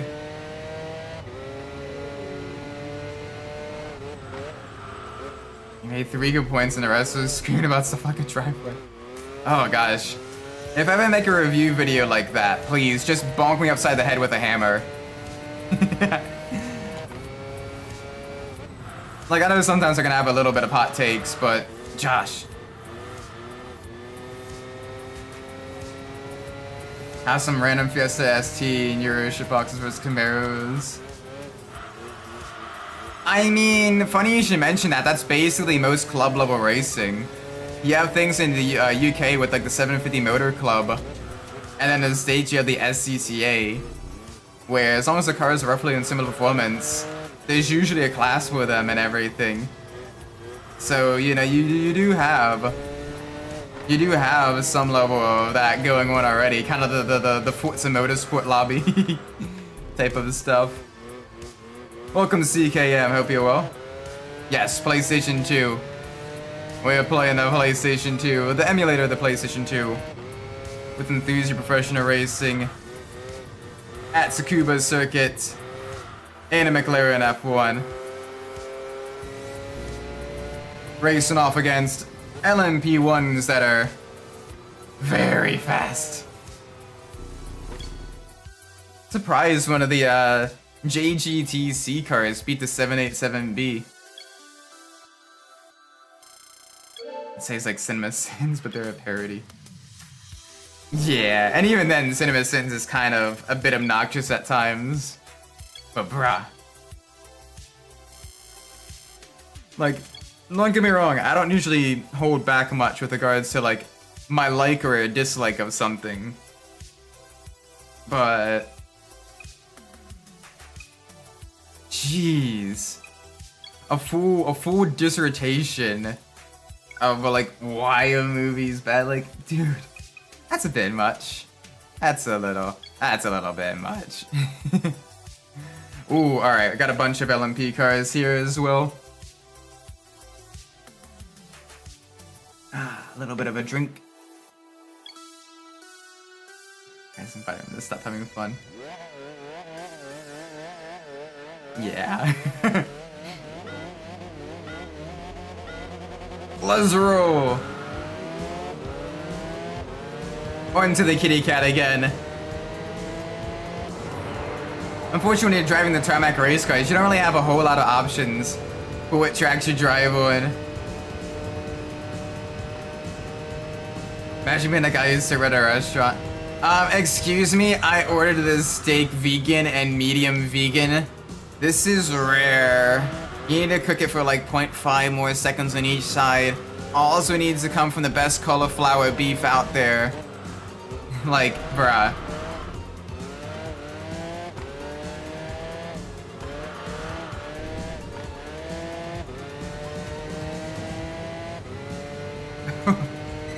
Ooh. Yeah, no, like, granted, I definitely think Deadpool and Wolverine was a bit more of a step down compared to the first two. I didn't quite like it nearly as much as the first two, but it was still a really good movie. I think the biggest complaint I had was that it focused a little bit too much on just pure fan service for the sake of fan service.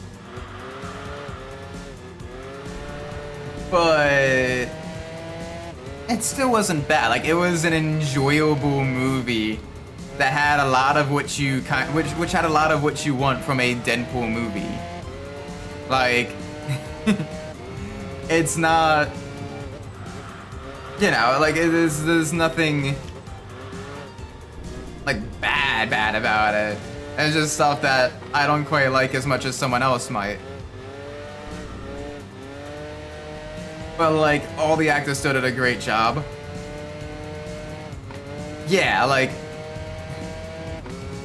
I wouldn't insult someone else for liking something that I particularly don't like. Like, I'll be honest, I'm not the biggest fan of Need for Speed Unbound. I think it's a major step back from Need for Speed Heat. And I'd like to eventually do a video on that. But I honestly like to begin kind of doing review videos on most of the Need for Speed games.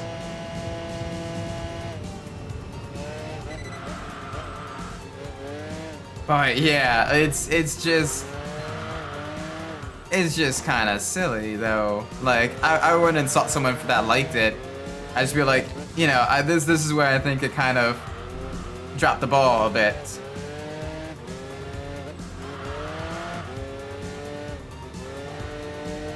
What do you think's a good film is?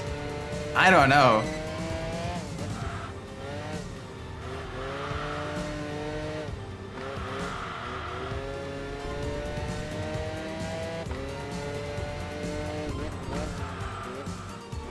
Connoisseur. Oh, connoisseur. Ugh. Gosh. Is that his own?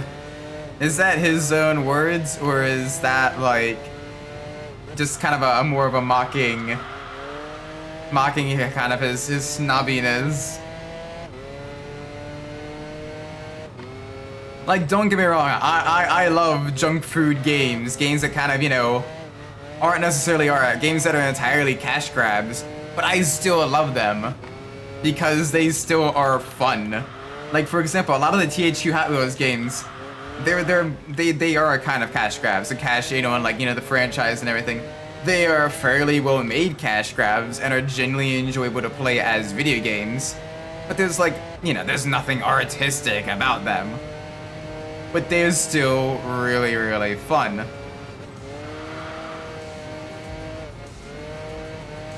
You use the road for multiple roles to most. Oh. Like, not every game needs to be a massive cinematic masterpiece where you hold a direction and press a button and then you get a more cutscene. Not every game needs to be like massively groundbreaking and have all these new features and everything. As long as a game does what it initially sets out to do well, it is usually a good game. Even if it's not necessarily a game to my taste, it is still a good game. That is his favorite movie of all time is Toy Story 3. Which, granted, okay, Toy Story 3 is a genuinely good movie. Part of why I'm not the biggest fan of 4 is it kind of ruins a lot. It kind of makes the ending of 3 a bit on the pointless side.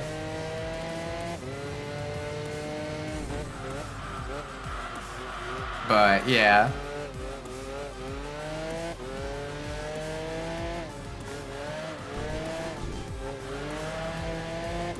Alright, nice and easy.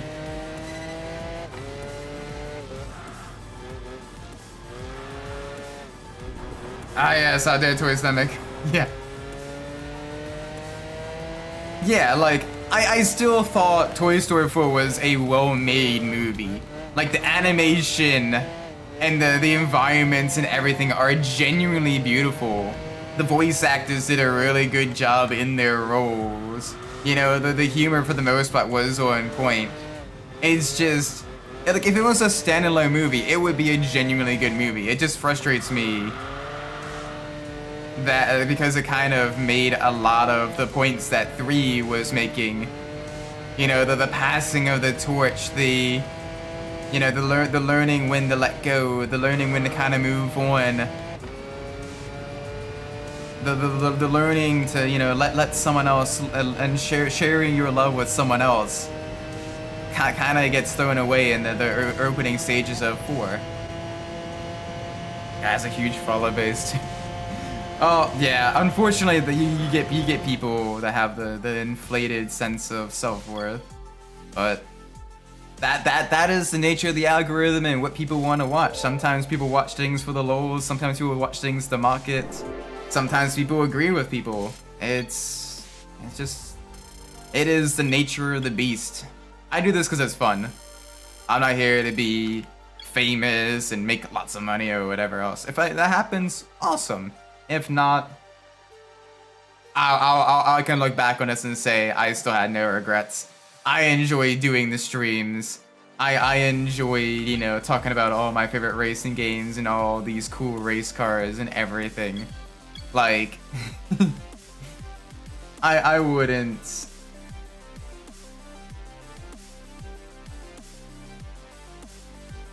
I wouldn't go about,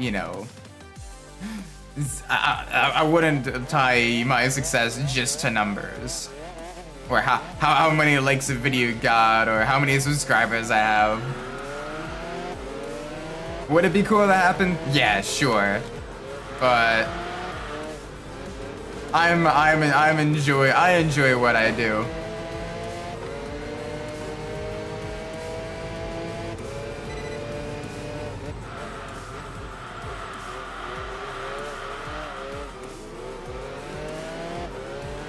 And if I appeal to a smaller group of people, but then you get the meaning, the good, meaningful conversations.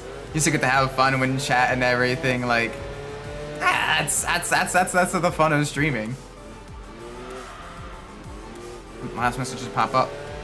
Yeah, I didn't see that. I'm not seeing it in the other third-party chat either. So YouTube must have gotten that. YouTube's been like super strict with the chats recently. They updated their scripts and everything, and they've kind of messed a lot of stuff up. The amount of stuff I've had to fix behind the scenes on the channel and on the OBS and everything has taken a lot of time. But I want to make sure I can at least give, you know, a semi-good, you know, a somewhat good, you know, stream for all of y'all and everything. The best of my abilities. I think that would be really nice. But, yeah, YouTube being... Well, losing election year. Oh, yeah. YouTube, yeah. That doesn't surprise me. Especially with all the craziness going on this election year as well. Yeah, nah. Still, YouTube steps a bit too far when it comes to the censorship. Do I like Bomex? Bomex are okay. They're not my favorite body kit manufacturer, but they have some okay kits.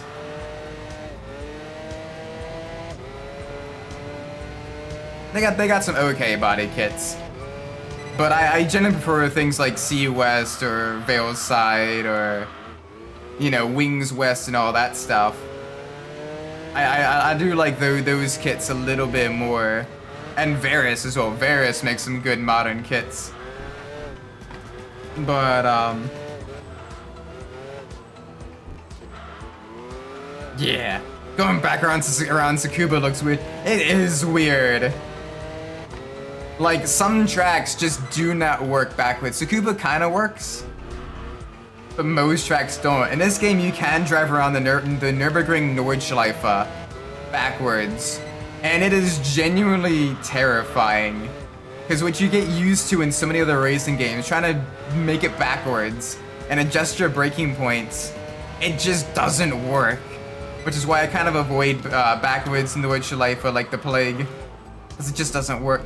I think there's only one track currently that is FIA rated for both driving forwards and backwards, and I think that it's Knockhill. I think it's Knockhill that allows you to drive both forwards and backwards on it.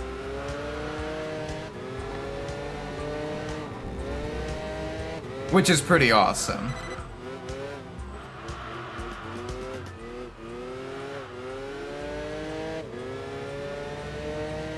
But yeah, this one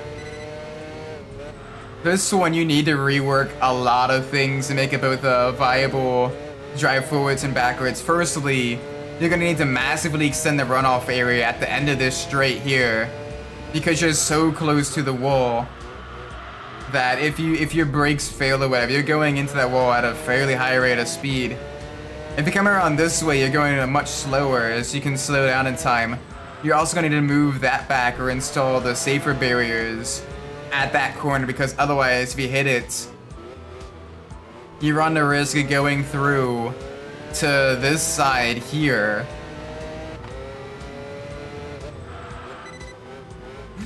Backwards nerve sounds really deadly. Let's race F1 cars on it. Unfortunately, no open wheel cars in this game.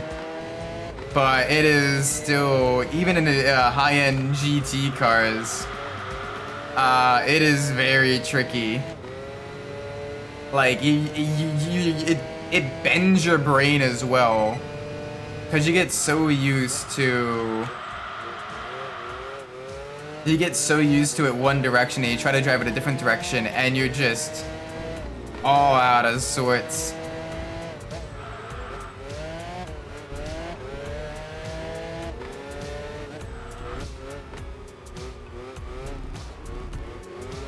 Alright, come on.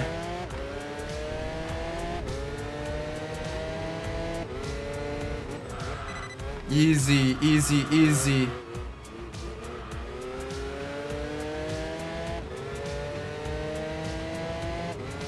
See, I'm down with all that crap.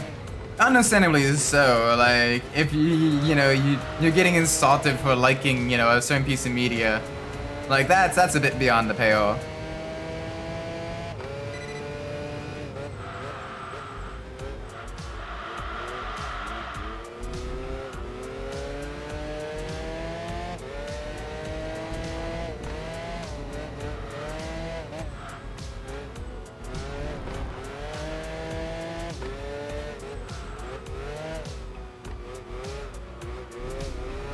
Alright. Come on. Got 3 more laps after this turn. We have a bunch of, I mean, indirectly though, you know, saying anyone that likes certain things is, you know, seal clapping idiot and everything. Like, at that point, he kind of indirectly insulted you a little bit. So yeah, it kind of makes some level of sense why you're kind of just done with that rubbish. Trying to think of bad tracks to go backwards on. Pretty much anything with a massive amount of elevation change would be a bad track to go backwards on. So Laguna Seca, Spa,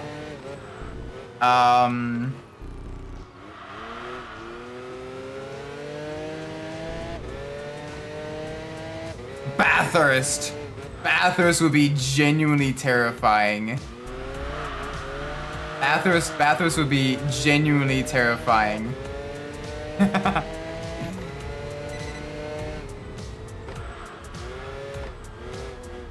Bathurst would be very tricky. What would be another one?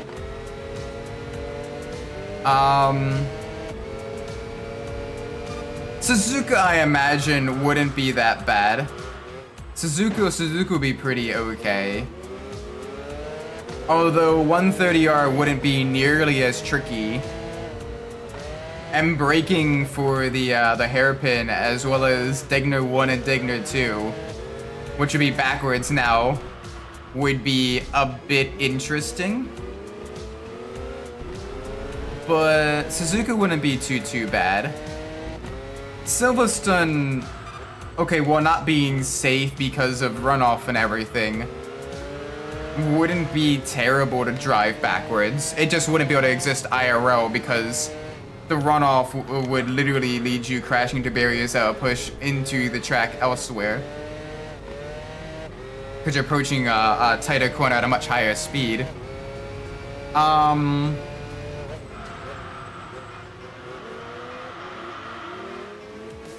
Honestly, Hungaroring would probably feel pretty much the same, just mirrored. Hungaroring feels like it's a track that basically once you get halfway through, it repeats itself but backwards, including the double hairpins at the end of the lap and at the beginning of the lap.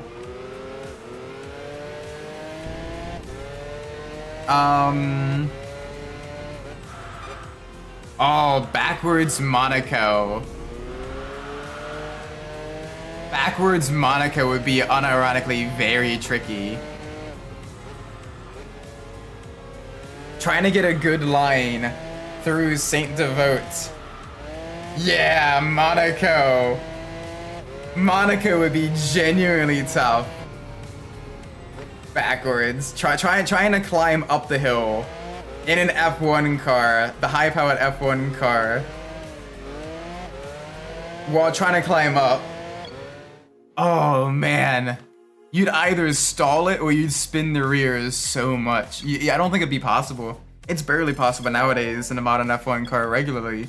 Going backwards, it would absolutely break so many cars. Yeah, at the same time. What would be another good one? What would be another terrifying track to run backwards?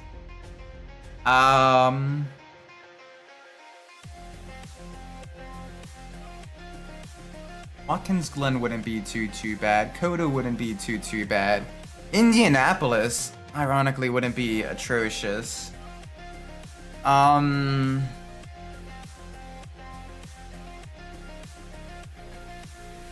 Oh, okay. Underrated one that would genuinely be very tough. You might get away with it if you use the slight ground effect that's allowed in the rears. Maybe, but you're fighting gravity going up, so you can't really just coast and let the car, you know, pick up some speed or whatever. Nürburgring backwards would be absolutely terrifying. You can do that in this game, which is absolutely mind-bending.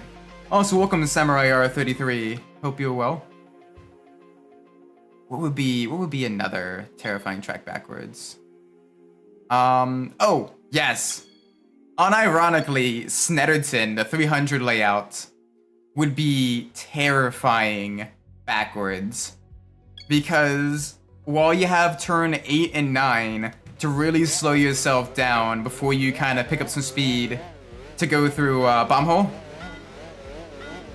If you're going the reverse version, you got that what would be a high-speed left-hander into essentially immediate the banked bumpy bomb hole corner, would absolutely throw cars off track. And then immediately afterwards, you gotta be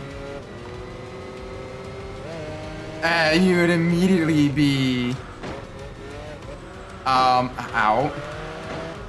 Ow. Can you stop hitting me in the rear, please, sir? Thank you. And then you gotta immediately brake for the turns 8 and 9.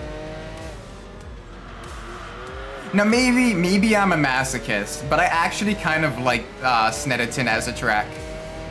I have a soft spot for it. It feels, I don't know, it's a track that it's got no like delusions of what it is. It's a national level track in the middle of the UK that hosts national level racing, and it's basically a place where you go to watch, you know, drivers drive a tight, twisty layout in high-performance racing cars. And honestly, I kind of like Snetterton for that. Plus, also, it is genuinely tough, and trying to pick out a braking point. It's like Silverstone and Monaco had a baby. Yes. Ooh. Speaking of tracks that be terrifying backwards, Brands Hatch. Paddock Hill Bend, but it's a blind uphill left-hander. Yeah. With a wall immediately on the outside.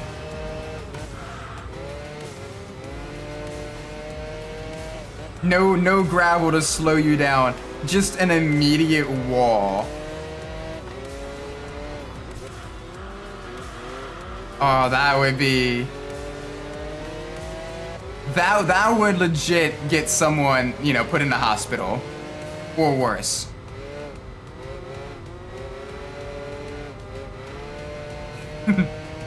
Nope. Honestly, most British tracks... It's funny, the UK has one track that is actually legitimately able to be raced forwards and backwards. And then like so many other British tracks would be genuinely terrifying backwards. Although Donington wouldn't be too bad. Donington would actually be alright backwards. I want to get the Japanese version of this for the JPPS2.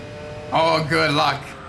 It's a great game. It's really fun. The handling physics of the cars are a little bit more in-depth than the Gran Turismo games.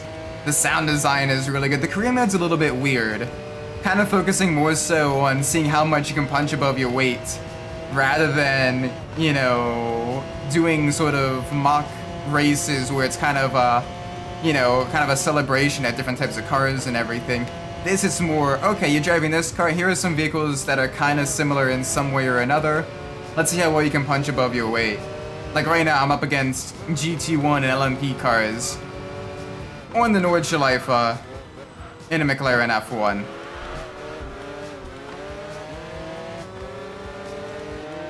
And you gotta just really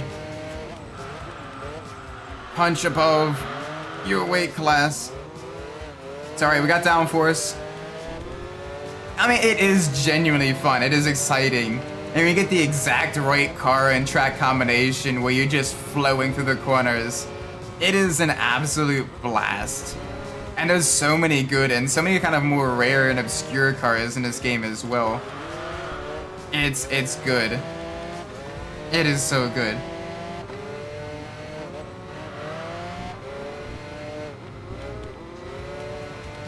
Oh, okay. Easy.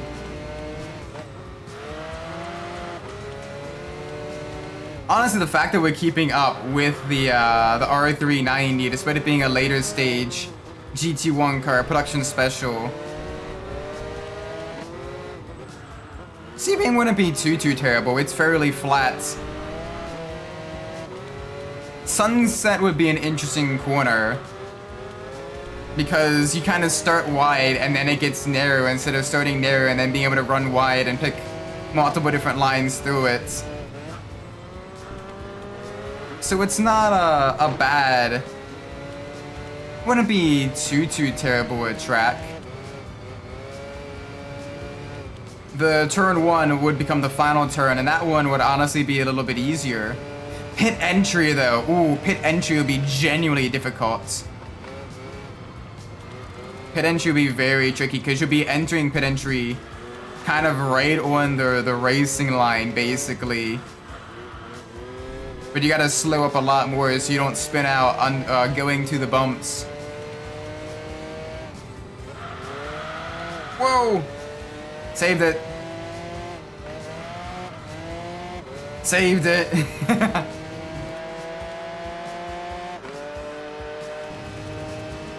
Oh, come on.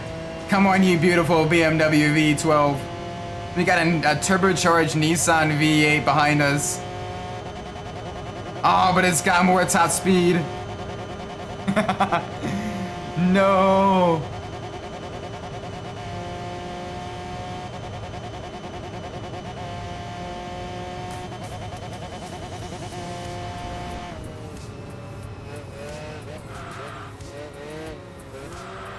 Oh gosh, I just thought of another track that'd be absolutely terrifying backwards.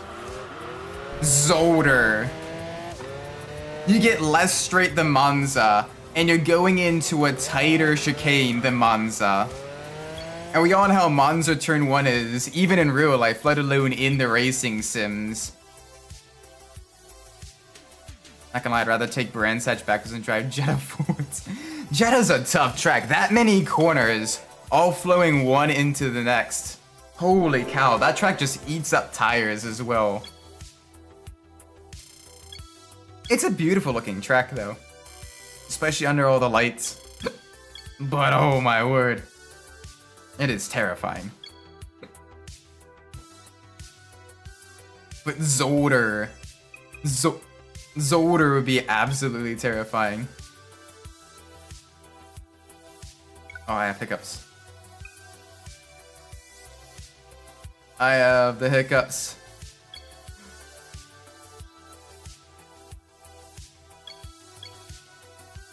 Gotta hold your breath.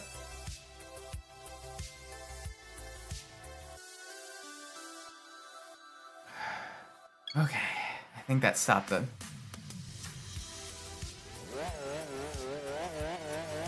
I think that stopped them. Alright, let's roll. Backwards. Backwards, Tsukuba. Let's see how well we can do here.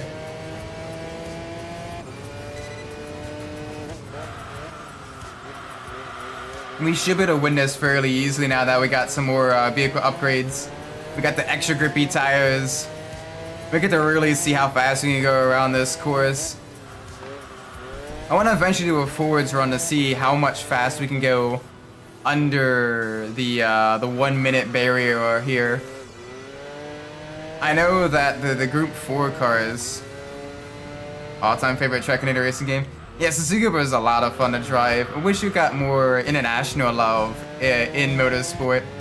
Formula E would be great to race here as like a Japanese E-Prix. It's got the tight technical nature, and you can even use the motorcycle section as a means of like activating the attack mode as well. You already have all the facilities, and it's not that far away from Tokyo. So it would be a solid track, a permanent circuit to host a Formula E race.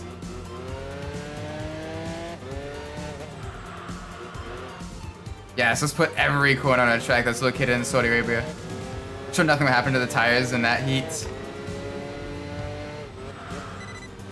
Yeah, it just absolutely shreds tires. And that's also why they race at night as well. If they race during the day, those tires will be absolutely dying.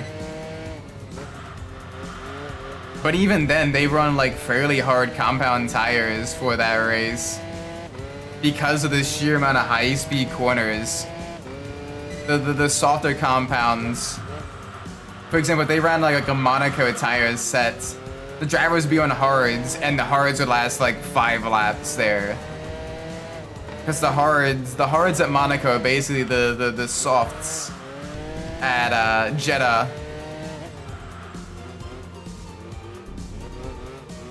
So it is interesting. Though I kind of wish we got more Middle Eastern tracks in some of the racing sims. It'd be cool to drive around, like, you know, Bahrain or Dubai Autodrome.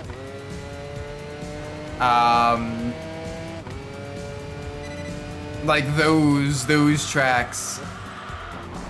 I mean, honestly, even a multi-class endurance race at Yas Marina would be kind of fun. It's just F1 cars that don't do too well there.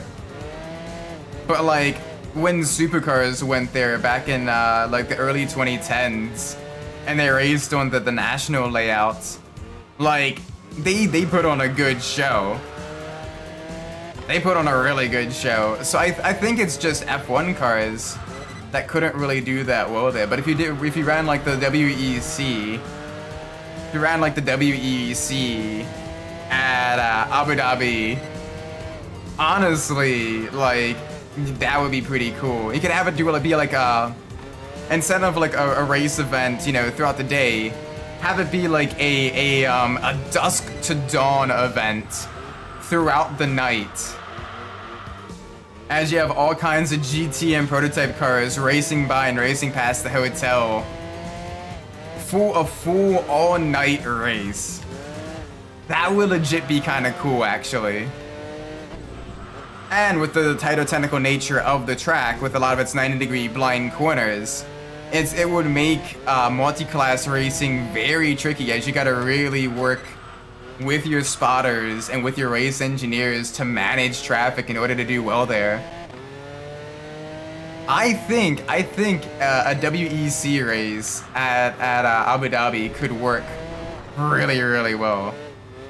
24 hours of Yas Marina, or even a 12 hours, because during the daytime, it gets hot. It gets hot there. Like, that's why the Qatar race is also mostly at night, because again, it is just toasty. But yeah, I kind of wish we got some more Middle Eastern circuits in some of the racing sims. You know, get you know, again, the Losail circuit in Qatar. Like, it would just be kind of cool. Because then you get to test out like other types of racing outside of like the Formula 1 or like MotoGP and all that stuff there in a virtual sense.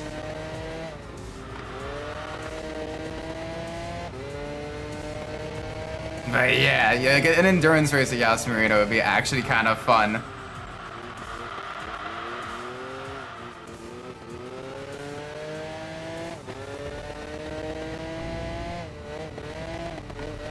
Alright, gotta be nice and gentle through here.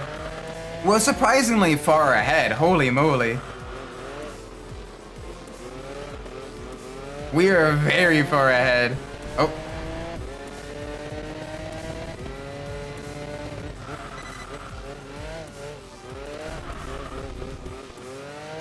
Easy.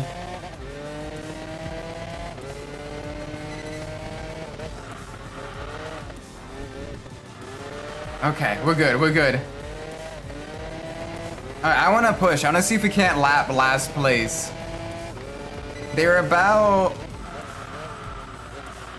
I want to say probably about a quarter of a lap ahead of us. We got 2.5 laps left to really close that gap.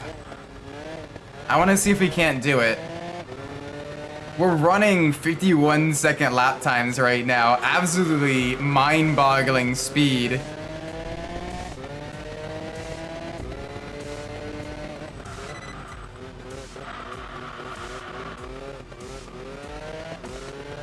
Yeah, the drivers and the tires as well You know, if you're running a full hour stint, you know, full fuel load and everything, I'm not too sure the tires will be able to handle the heat of the day at some of these tracks, unless they're running like, you know, during like the winter time.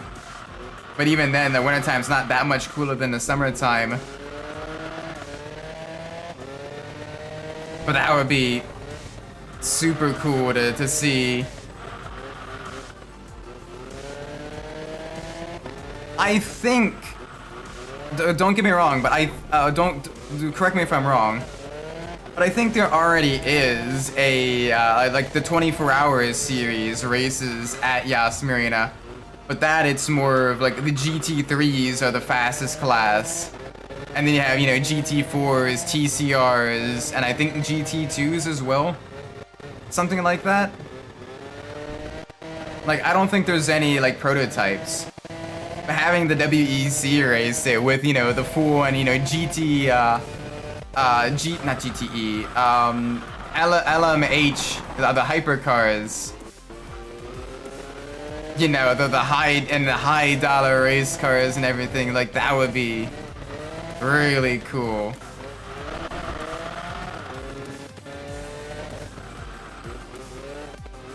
Alright, nice and gentle, nice and gentle. Through the twisties. I know the 24 Hours series, one of the cool tracks I race on is Misano, the motorcycle track in Italy. And that's a great track. I absolutely love racing on that one in ACC. It's tough. It is genuinely tough, especially if you want to get valid laps. You gotta watch yourself running wide in turn 1, 2, 3, 4, 5. Turn 6, that left-hander at the bottom of the J. But oh my word, it is a beautiful, beautiful track.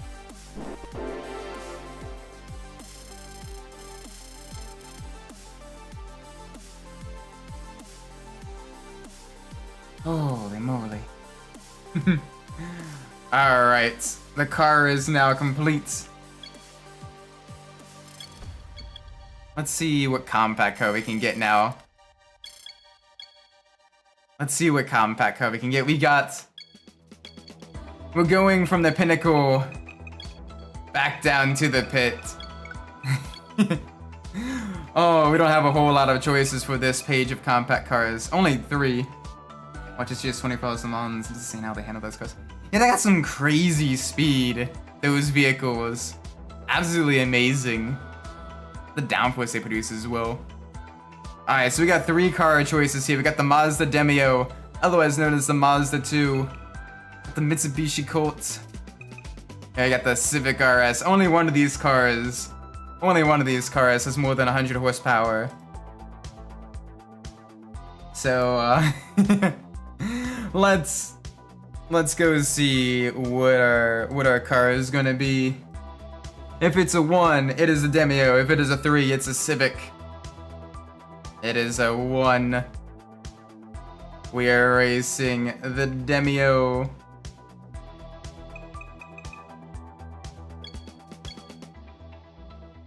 Oh, we got a lot of colors as well. The beautiful orange coloring, some nice red, a beautiful early 2000s green, blue, honey yellow as well. I want to get it in spicy orange. It looks kind of good in spicy orange. And again, it looks good in splash green as well. How close to the stream end? Oh, we got probably one more car we're going through with the Demio. And this thing. Oh, we're gonna be struggling a little bit with it. Going back to the compact cars after. Also, welcome to Lion, hope you're well. We're gonna be going for a little bit. We'll be going for a little bit, I think. Alright, let's lower the front a little bit, stiffen up the rear springs.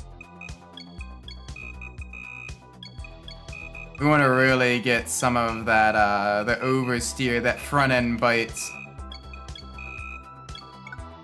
There we go. Alright.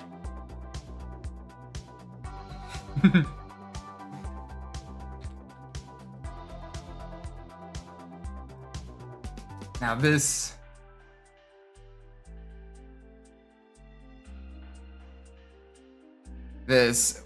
is the second generation. Well, technically the first generation Mazda 2. And the second generation Aerodynamic from Europe as well. I believe Frappuccino's from the UK. Also, welcome Robert. What does it see in Dubai and Abu Dhabi do? The people in Dubai don't, but the people in Abu Dhabi do. Oh gosh. Dad joke. Dad joke. Pain. Pain, Pecco. Alright, let's see what race we can do that won't immediately get us absolutely bonked. Alright, we have the Autumn Mountain Challenge. In Autumn Mountain, a bunch of Japanese country roads. Beautiful colors that match the color of the car. This is weird. Technically this is the Demio, so this is the second generation of Demio. Mazda's compact MPV. Wait, so the plate is hot. Sadly, my country voted to leave Europe. I'm not attracted to plates.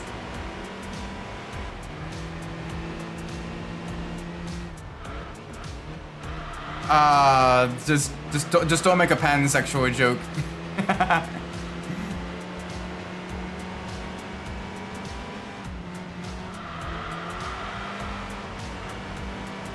Do they prefer skillets, or do they prefer a cast iron, or do they prefer the non-stick version of pans?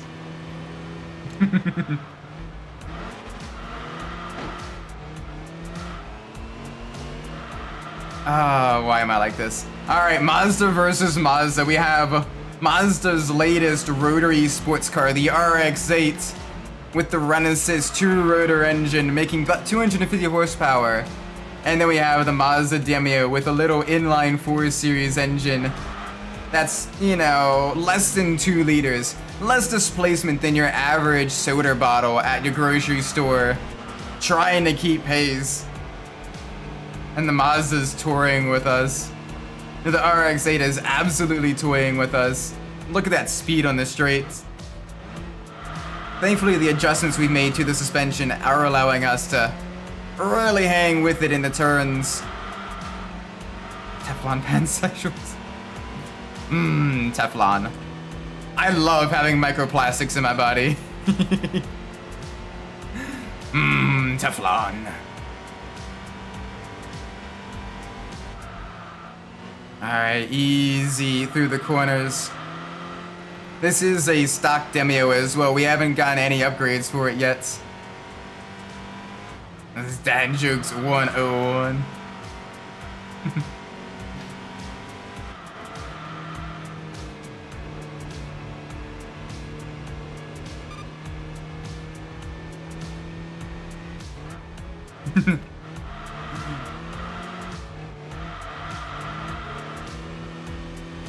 Oh, that reminds me. What is 2 minus 1? 0, 1. What is 1 plus 1? 1, 0. What is 2 plus 3? Oh gosh. That, I believe, is... I don't know. I don't speak binary. Ignore me. My mind did a blank. 23. 2 plus 3 is 23. Yes. Exactly. Don't say it. Don't say what? What shouldn't you say? Look, I skipped to the point of eating full-on credit cards that way I get the macroplastics in my body instead. Y'all get microplastics? Nah, macroplastics. I eat a full-scale frisbee every morning for breakfast. Mmm, frisbee.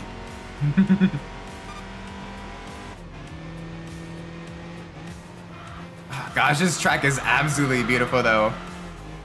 And it's really fun to drive, and everything from your slow compacts to your high-end sports cars, it just feels really good to drive. Like, they did a good job with this track. Looks absolutely beautiful. It drives well, you got a couple of good overtaking zones, but you can also defend in a slower car.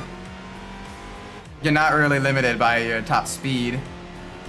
It's basically how well can you take the corners. Although that RX-8 is still pulling away just a little bit lap after lap. But the fact that we're able to keep it in visual range for a full, nearly a full race is genuinely impressive.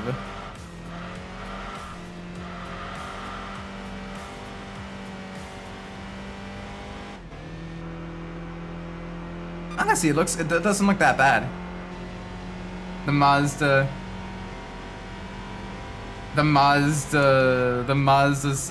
Demio. This generation was made from 2002 all the way up until I believe 2007 before they went with the next generation of the Mazda Demio, the Mazda 2.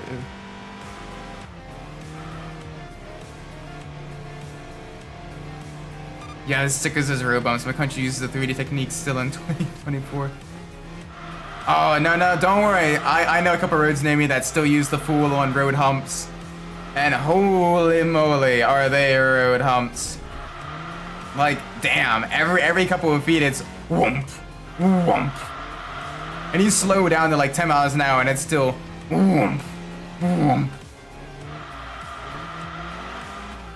Like, I don't know how people with like lower cars go through that neighborhood. You're gonna end up losing your exhaust in one of those bumps with as tall as it is.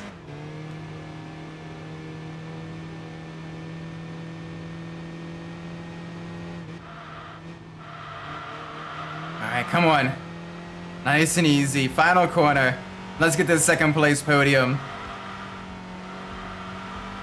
Taking down the rest of the competition in a little Mazda compact car that's producing what? That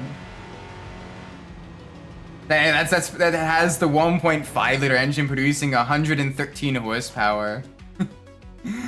Oh, it's absolutely terrible. 2011 RX-8 is the only mass production vehicle in the US that features the rotary engine. Yeah. Yeah, it was the last rotary, okay, directly rotary powered vehicle produced by Mazda as well. Yeah, and the manual version is a lot faster than the automatic version. Oh yeah. The Tesla Roadster being attached to the rocket ship. Fun fact, due to the radiation from the sun and in space, the car no longer has paint at this stage. Like, within a couple of months, the paint would have completely peeled and flaked off. The car is now bare metal hurtling through space. Or bare fiberglass, I think it is. The paint is just gone. Alright, what am I up against? I'm up against an AW11 MR2. We'll hold off on that one for the time being. Alright, let's see what we got here. A Mazda Atenza, otherwise known as the Mazda 6 in the States. Okay, so we got two Mazda 6s. Nice. We have the Lancia 037, the street version of the car, which is still producing a little over 200 horsepower with the supercharged inline 4. We have the Soarer, which is the same running gear as the Toyota Supra. And we have the Jaguar XJR. It's gonna be a hard fought battle, but we can do this. So the Roadster has similar quality to the new Saab truck. Not necessarily. You could put up any car in space, and if it's exposed to solar radiation, especially from the sun being this close, it'll damage the paint, like really bad and very quickly.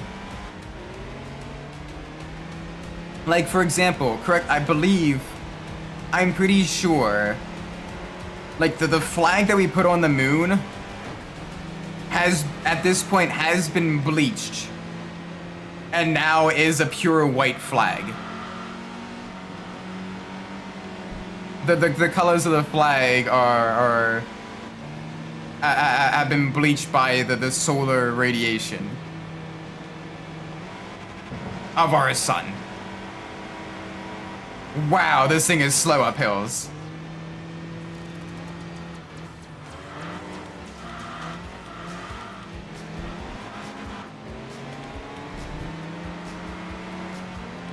Alright, there we go, getting past the Jaguar, using the maneuverability of the Mazda Demio. The moon surrenders. Now, see, it looks like the French have been there instead of the US.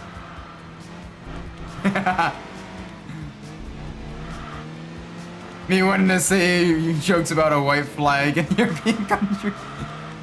Buddy. Yep. We were all thinking it.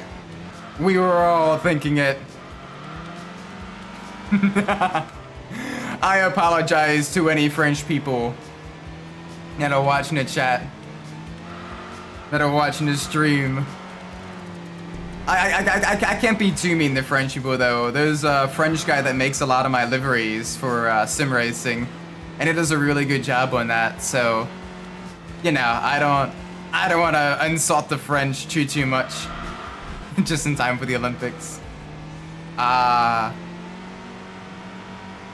Okay, some of the memes from the Olympics are really cool though. Like the Turkish guy for the pistol shooting, where he has like no gear, whatever, just a t-shirt and jeans. The French, where? Scream on the British. Sacre bleu, sacre bleu, sacre bleu. Ha ha. That would be your mother. That spy is a spy. I miss TF2. Turkish guy's my hero. Dude is like the ultimate in boomer energy. I don't need your fancy gizmos. I don't need to close one eye. I don't need all that stuff.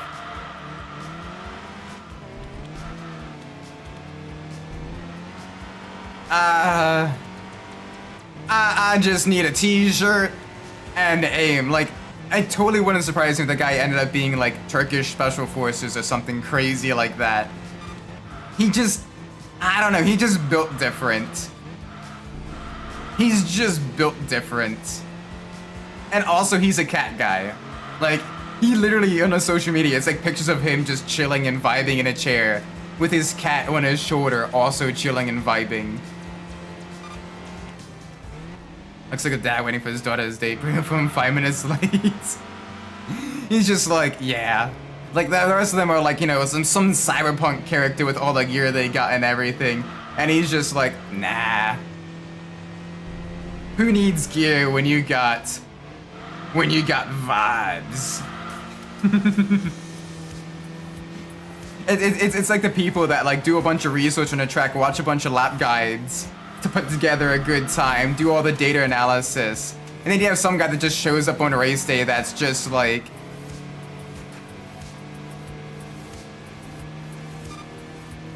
you have you know, just a guy that just shows up on a race day and just dominates the field, and you're like, oh, how? And he's like, I just click with the track, you know?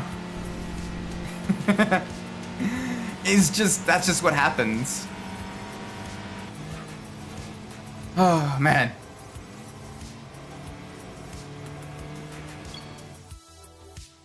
But yeah, the Olympics were a bit interesting this year. There's just a lot of weird stuff happened. You had the Australian breakdancing, which was interesting. I didn't even know breakdancing was Olympic sport. the US got gold medal in the trap shooting and skeet shooting, which I am super happy about. For the starting Olympics, the French gathered heads of state, return award. Make them watch Marie Antoinette getting guillotined. It was an interesting opening ceremony for sure. Okay, to be fair though, the one part I did actually genuinely really like was the Gojira medal show. That part was genuinely really good. I liked that part. And then the closing ceremony with the Mission Impossible theme and taking it to LA. Okay, that was pretty awesome. Both that section and the other section was some of my favorites for like the Olympic ceremony. Alright, yeah, it was interesting this year. My favorite though is still the Chinese one with all the drummers. And I was like that in the Super Speedway. He's like, oh, I just see the air. Vibe check. You want to start a conversation that lead to an argument at the Olympics? Nah, let's not do that. Let's not do that. I know the opening ceremony was, shall we say, contentious. Probably intentionally so, but regardless, it's over, it's done with. People have already said their piece. I have nothing that could be said about it that hasn't already been said by people.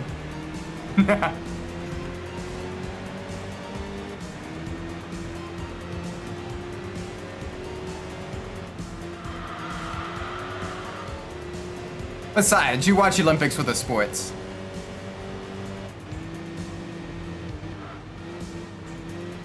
Although I wish, one thing I wish they would add to the Olympics.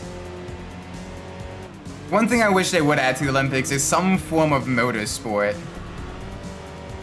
Like that would be so cool. Like yeah, the Winter Olympics, they have vehicular-based travel in both bobsledding and luge, right?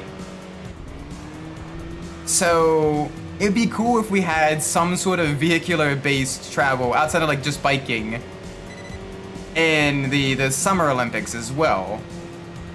You know, like maybe like some sort of like, you know, the opening should have been a Citroen 2 CB race. Yes! Breakdancing won't be in the Olympics in 2020.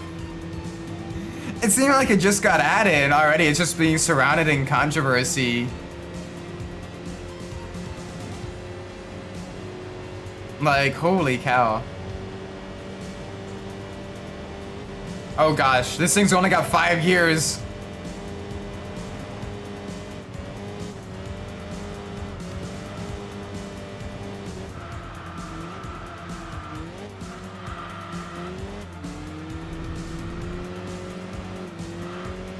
But yeah, there was so many kind of like memeable moments.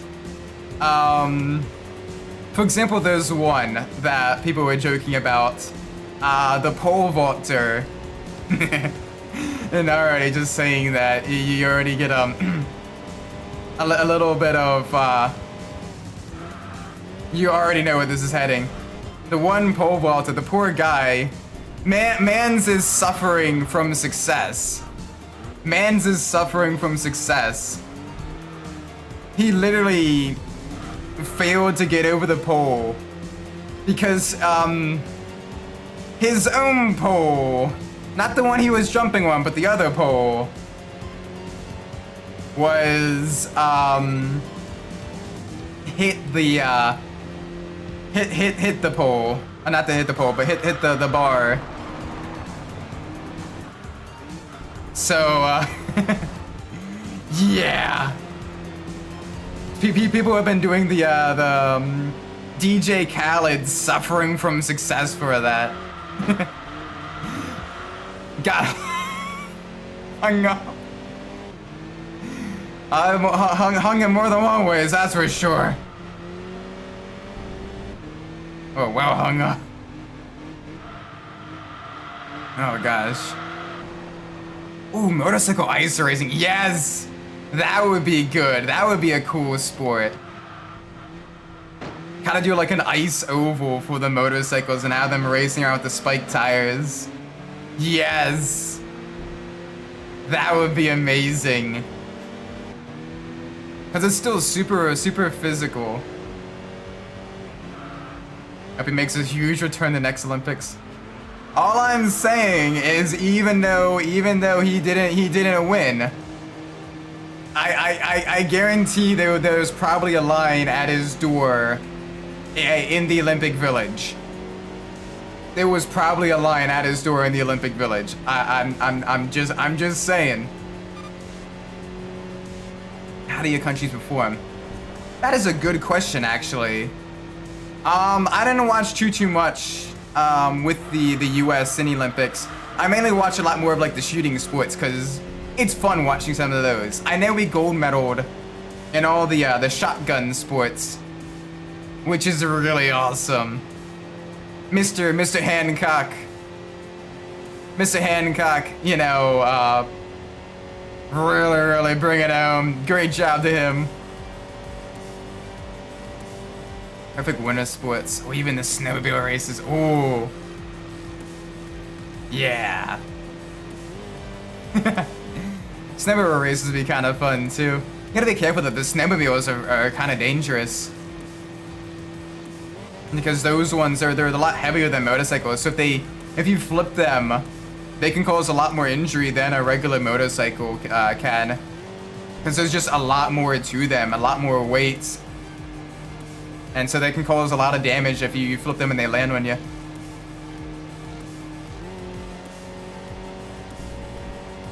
Whereas the you know, granted you have the spikes. The country we made beat us in medals are pretty good.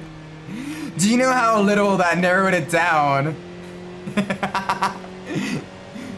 The country that gained independence from you beat you in medals. Do you know how little that narrows it down? Nah, I'm joking. To be fair though, with that, I think we should look as well at medals per capita. I think that'd be an interesting thing to look at as well. Because a smaller country, obviously you have a much smaller pool to pick from with regards to like talent and everything. Sorry, 2 countries that we made.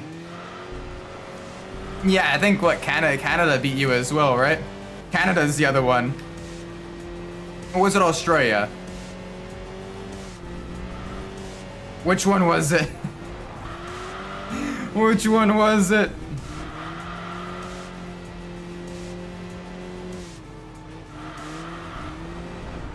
Still worse than the country that made the Olympics. Yeah, poor Greece. Poor Greece, just absolutely struggling. Oh, it was the Aussies, alright.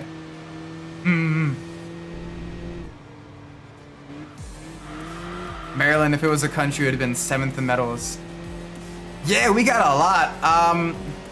Although, are we including the DC metro area from that? Because if I remember correctly, one of the people listed in an infographic, Kevin Durant, I thought he was from DC specifically. So, maybe?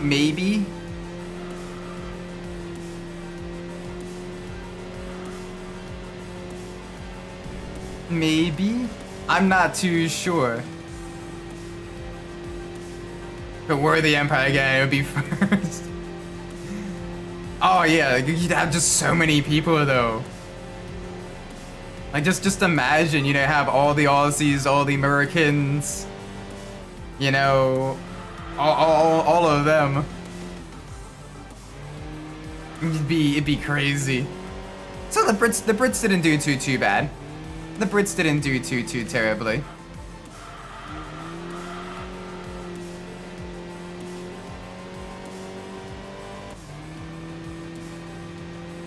It's always cool.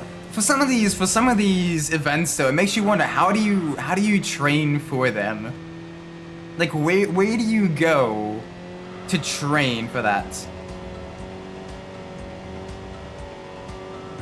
Katie Ledecky, oh gosh. I believe some are considered Potomac, so DC suburb, but technically Maryland. Okay. Cause yeah, for some of that, it's one of those things where, especially while we kind of have like direct borders, things do kind of blend together a little bit. Well, damn. They passed us like we were standing still. I am literally going full throttle. In this little 1.5 liter engine, it is struggling. Look at the Cadillac go! We were holding it all so well through all the twisty parts. And we're just... Oh, we're pain. We got the pain, Pecco.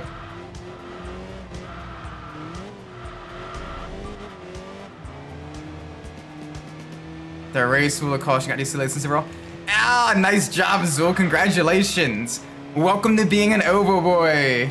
You are now an honorary American. Do you want your Glock or do you want your 1911? Pick carefully. You got your mod ability of the Glock or you got your 2 world wars of the 1911. So do you mean that the Manatee's limit's been lost to the centuries? A little bit. You have a bit less traditional stuff and a bit more kind of more modern sports and everything. But yeah, it's a little bit. It's still, you know, kind of the collection of some of the best athletes in the world competing in all kinds of different sports and everything. Although some of them are a little bit silly, like, you know, but it's still, you know, it's still a sport. Still, you gotta be in the best shape of your life to really do well there. That's a hell yeah! Hell yeah, brother! Yeah. Everybody is American in this stream. Everybody is American. Welcome to America, brother. Sorry, but Reagan's.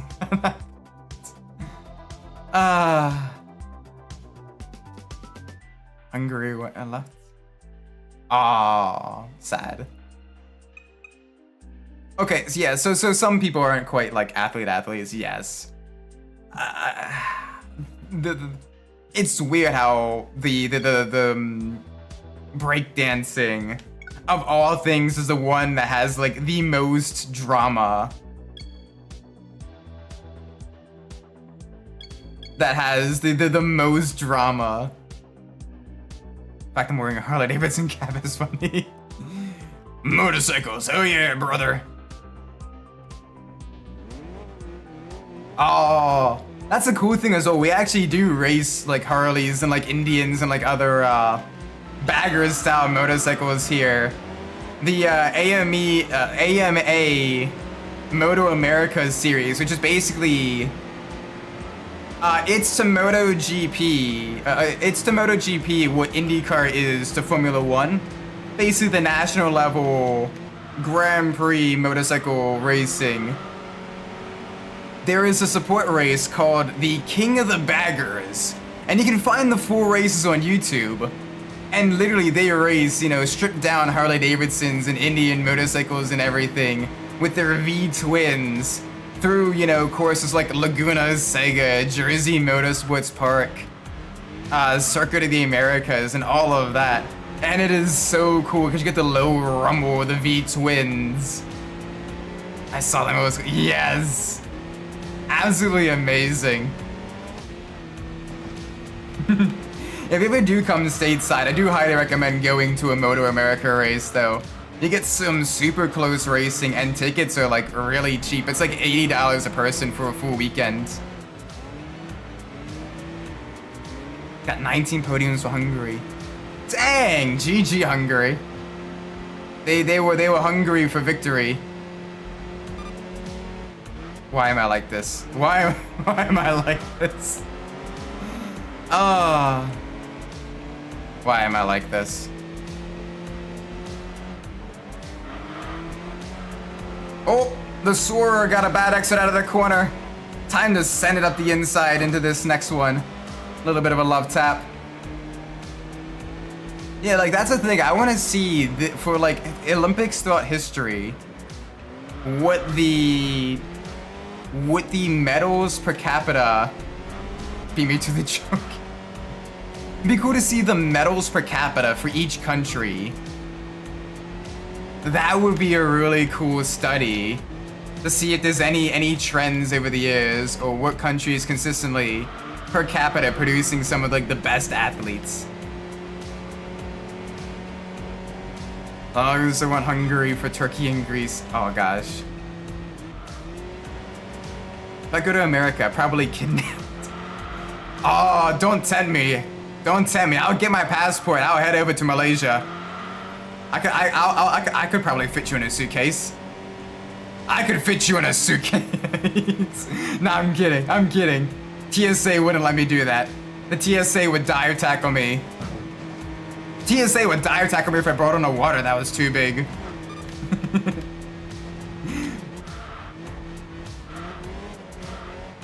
But yeah, no, they got some really good racing in America. IMSA is great. IndyCar is absolutely amazing. Motor America is awesome. SCCA. We're getting kidnapped tonight, boys. Yes. Alright, time to open up the sleeper sofa. Time to open up the sleeper sofa. You don't mind sharing, right? I don't know if I have enough bedrooms. 9. No, coming to America. That's alright. People can only be American if they want to be American. Oh, we gotta be careful. The Integra behind us. The Honda Integra Type R with the K-Series engine. Making about 200 horsepower. With that independent rear suspension. Is gonna, ooh. A little bit of a look in the inside there. A little bit of a nudge. Not yet. Not yet. No siree. Gonna be absolutely working to get back up there with the Soarer. You having a vacation? You should visit me. It'll be a little while before I can do vacations again, unfortunately. But yeah, definitely. I wouldn't mind kind of visiting some of the people and everything. For some of the other VTubers and all that. That'd be super awesome. Plus, also be cool to see the kind of motorsport that goes on in other countries. But that is expenses that I can't quite afford right now. So maybe in a couple years. Hopefully sooner, but maybe in a couple years.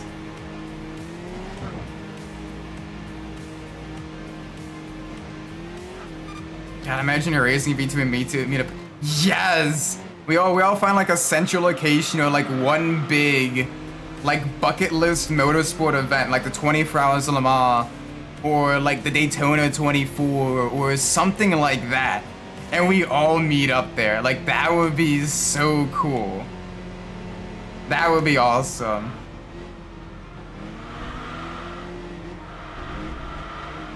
We gotta... He's American, doesn't get, and that's the things like holidays are good pay. I mean the pay used to be pretty good. Holidays, okay, yeah, we didn't quite get too many in my previous role. Isaac chilling in the Mississippi region? Nah, East Coast. East Coast. Maryland, baby. Crab gang, crab gang.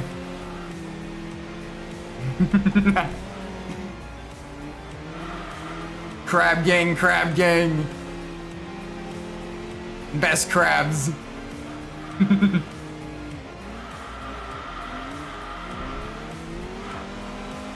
Baltimore represents. Something about Malaysia said we get a lot of holidays. Yeah, you guys get a lot of like the religious holidays as well. Like yeah, you have like the how do you pronounce that? Is it Eid? The Eid? How do you pronounce that? You also have, you know, like the Ramadan and all that, which is kind of I just hit my knee on my desk. Oh, that's painful. I just hit my knee on my. I was sitting in my chair with my knees kind of tucked into my chest, and I went to put my legs down, and it hit. Oh.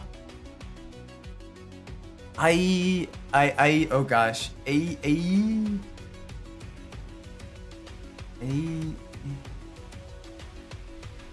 Oh gosh.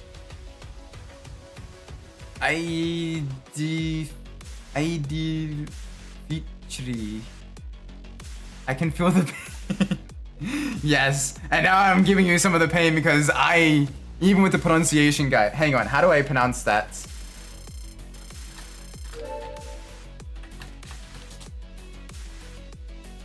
Eid. Okay, it's pronounced Eid. Eid al-Fitri. Okay, cool. Eid al-Fitri. Eid. Eid. Yeah.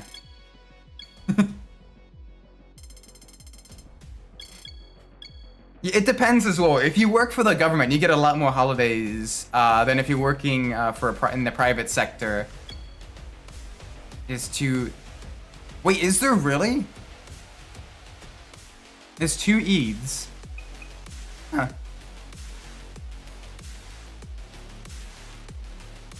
POV, a country has possibly the hardest language. I mean, to be fair, English is a fairly tricky language as well. I am not even gonna deny that. Like, big props to anyone from foreign countries that are willing to put in the effort to learn it. Like, big props there. Because other countries, like, once you kind of begin understanding some of the rules and everything, you can eventually, like, you just kind of begin learning the vocabulary, and you can kind of then parse it together, almost like math in a way. But English is so weird. Because we're basically, I've heard someone describe English as basically the open source code of languages. Where you are basically, it's taken from literally everybody. We got a little bit of the Franco language, a little bit of the Latin derived, little bit of the Germanic stuff, a little bit of, you know, the Spanish derived stuff, and we just kind of take root words and then modify them as well. And it's interesting.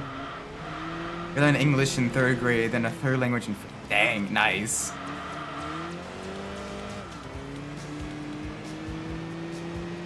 Very nice. So you have one after fasting month and one after the feast of Sack. So it's almost like kind of on like 2 opposite ends of the year. Or close to it. And it's like one of them is after a period of, you know, a fast, and then it's after a period of, you know, of surplus. Interesting. Interesting. I didn't know as much about that. My field language ability is as bad as I want to make a card joke. Yeah, no, I took Spanish quite a bit in high school, and I can read Spanish still very well.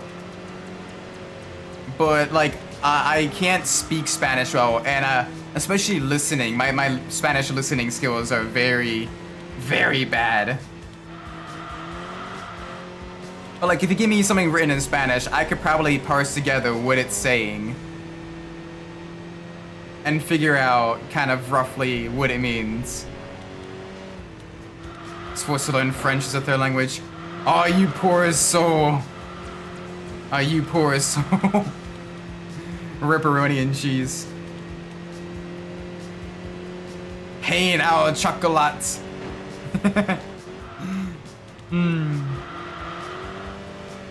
I like the double language pun there.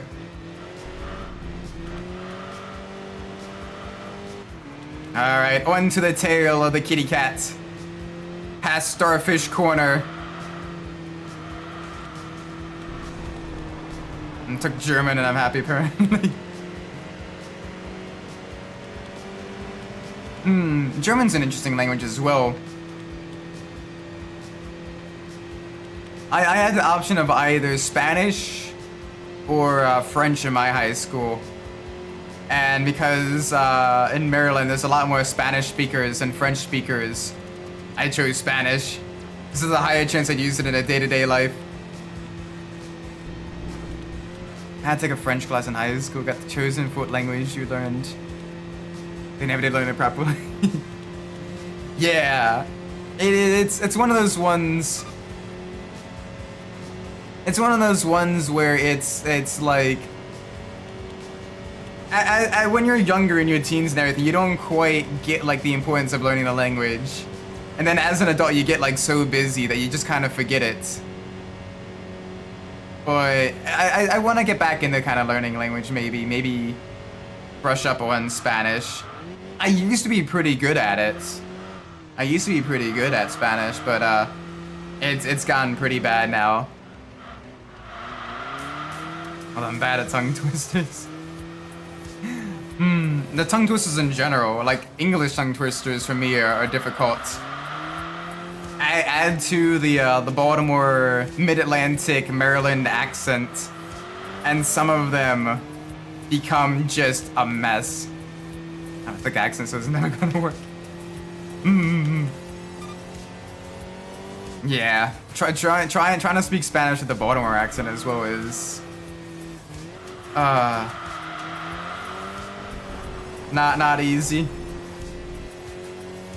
Like for example, with the Scottish, you have purple burglar alarm, where they trip over themselves. Pepper burglar alarm, you know, all that stuff. For Baltimoreans, it's Aaron earned and iron earn. But you say it fast enough and it's earn. And you're like, what did he say? Earn and earn. Because Aaron and iron kind of get shortened to Aaron and Aaron.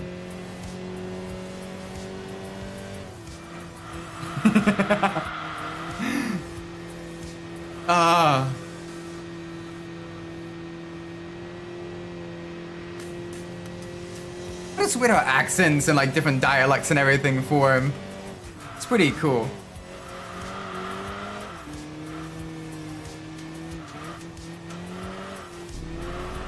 I actually caught Jordan stuck on purple and burglar alarm.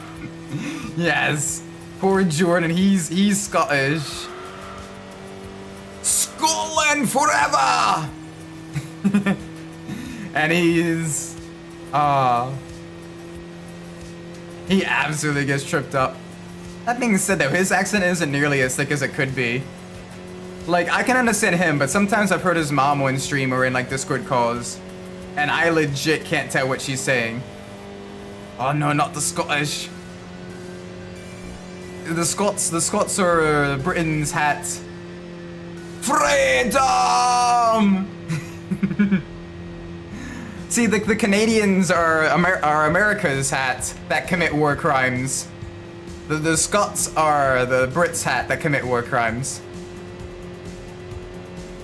The language is for like 5 dialects, completely different from each other, but still part of the language. Yeah, and depending on where you go in your country as well, it's gonna be, you can go one town over and it's like they're speaking an entirely different language. Yeah, Jonah's the least Scots accent.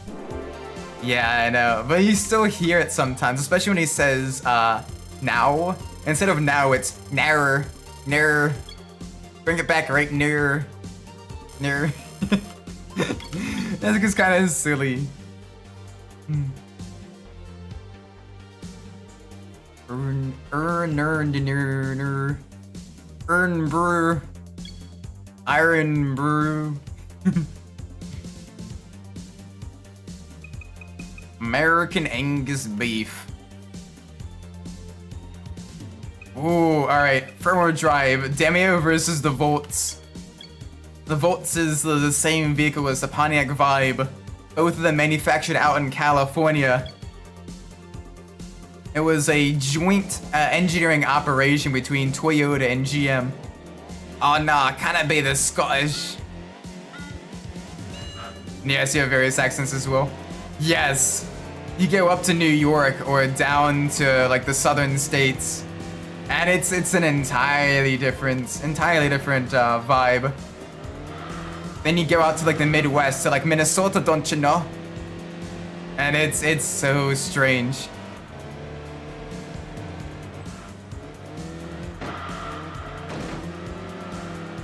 Oh gosh. Alright, Toge battle. The world's slowest Toge battle. I guess how people mix the accents because English is a second language. Think about my accent. I don't know, I don't really notice too much of an accent with you. Like, it's basically kind of your, like a slight, like, Southeast Asian kind of accent. Like, you don't really use a whole lot of, like, the contractions. You know, you can't, won't, don't. It's fairly easy to understand you guys for the most part. I feel bad. You're speaking with people that kind of speak with fairly thick accents like Jordan and I. And I bet we can be a little bit difficult to understand for non-native English speakers sometimes. Try speaking with the deepest part of your voice and speak in a Western accent. Please be careful because these things can happen. Sometimes a little British, sometimes have the regional accents.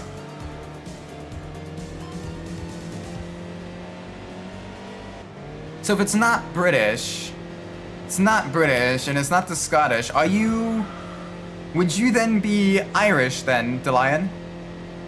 Or maybe Welsh? So you have to be part of the UK. So if you're part of the UK, because you said your country voted to leave the Union, voted to leave the European Union, you're either then Northern Irish, because they're part of the UK, or you're Welsh. Then I think, right? Maybe. If you're not, because you made a joke about the Scottish, the Scottish, she's gonna steal my urn brew.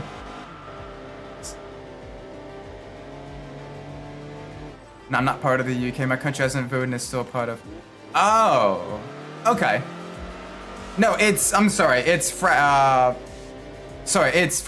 That's my bad. This is Midnight Isaac talking and being dumb and getting people confused. So Frappuccino's from the UK. The Lion is still from the European Union. Okay. Boston accents are funny. Are you looking for your car keys or your cat keys? But if your car keys and your cat keys. Yeah, the Boston accent is a tough one. Especially if you're like, you know, deep in the heart of Boston. Holy moly.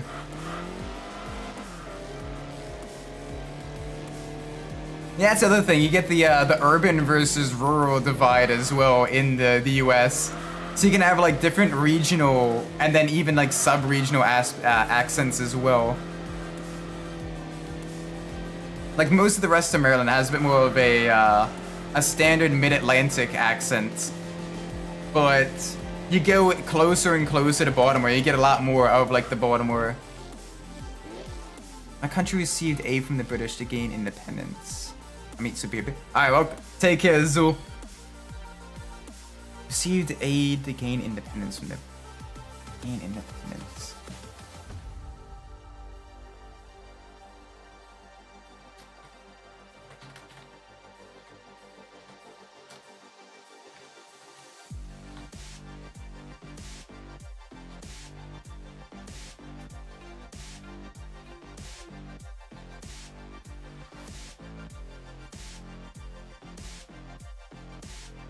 Ooh. That doesn't narrow it. Now, I'm looking it up. All the European countries that have gained independence. We have everything from secession from Yugoslavia, Slovenia, Bosnia, Croatia, all that stuff. To from the Ottoman Empire, Greece, Romania, Serbia, to the Austro-Hungarian Empire. To from the Soviet Union. But it was from the British. I wanna wrench out the dishes in the zinc, huh? Oh. The sad thing is, I understand that. I understand that. No. No. Oh. Go down the ocean. Go down the ocean. It's basically, do you want to go down to Ocean City? Oh no. Oh no. Alright. Yeah, I don't think we can beat in the corridor or in a rally raid. Nope. No siree. Ooh, this one would be an interesting one. We're gonna absolutely get a fudge packed on that though. But it's been a while since we've done a Tsukuba race. Our car is at a fairly high level. We might be able to do it. We have the best beaches. Best beaches.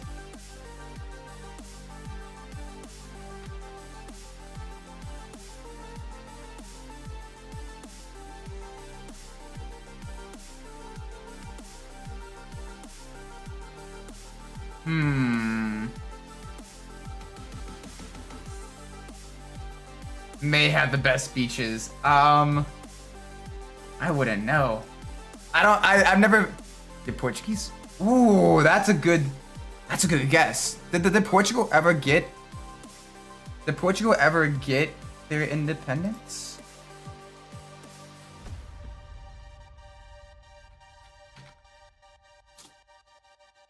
Ah, yes. Okay, you would be Portuguese. Right? Beaches, gaining independence from Spain. Which would be right around the time when there was a kind of a bit of a Spanish-British rivalry. Nigeria? Ooh. That's pot. Well, no, because he says he's from Europe. The European Union. Is Nigeria part of the European Union? My geography. A gift from me. It's wrong. Just get on with the race. Okay.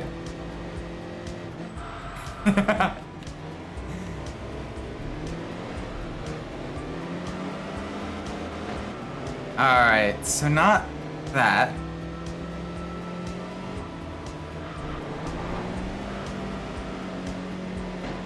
But it's gotta be from a coast. Or like maybe... Yeah, so you gotta be something with a coast.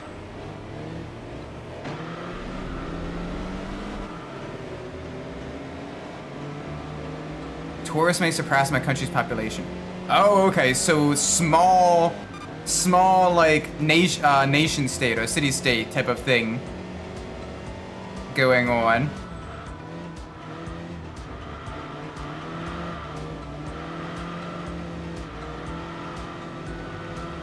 Independence. And it's a coastal, not a city state. Okay, so not that small. The tourists may surpass the country's population. So lower, smaller countries, part of the European Union, that are big tourist destinations that also have a coast.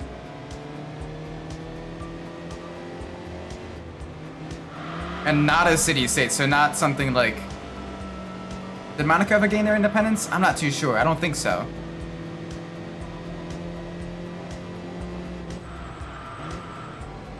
Someone didn't take geography classes. I mainly focus on a lot of the American geography more than anything else. So I apologize. My European geography isn't nearly as good. Wait, is it Greece?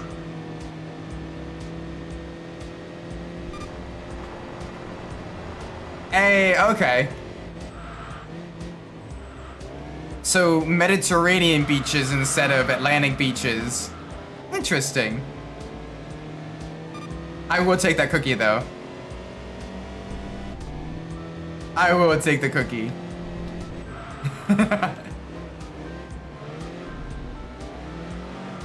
Wait. What's the population of Greece?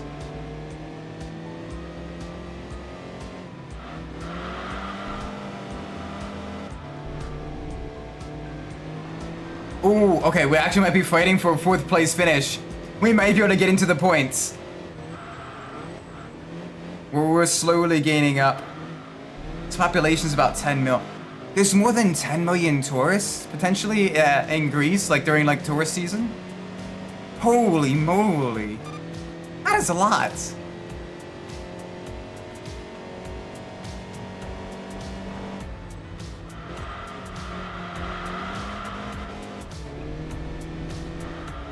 That is a lot.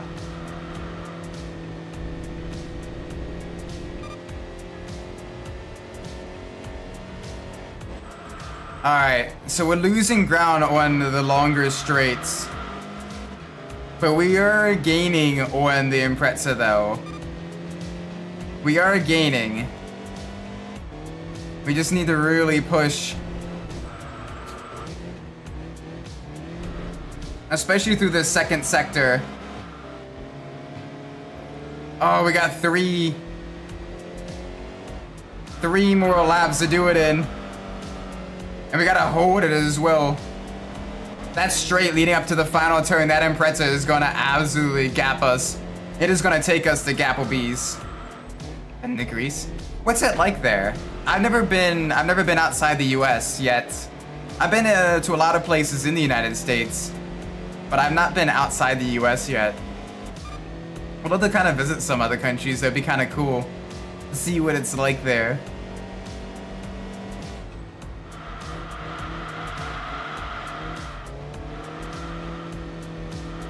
I paused the stream for 30 seconds. I deserve this. Nah, all good.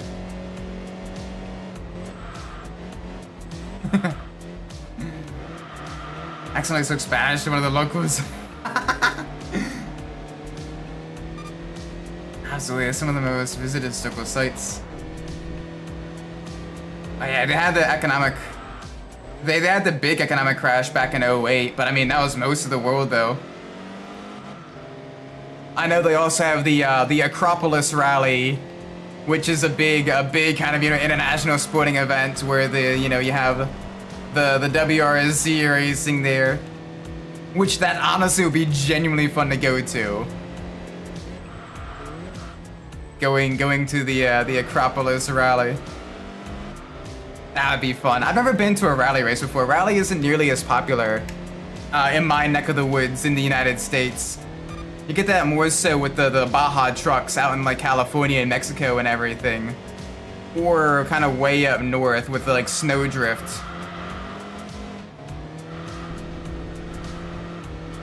We're the only country that has the same place on fire just choose apart. Oh, I'm sorry to hear that.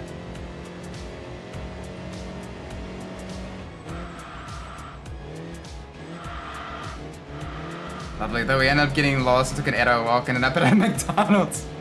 Greek McDonald's. It's like, go to a local restaurant, get a bit of the culture. Nah, McDonald's.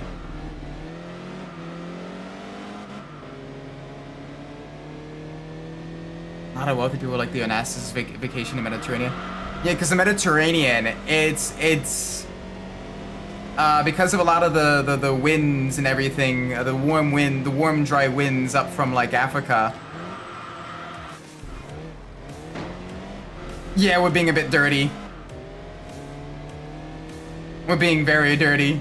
I went for an absolute lunge there.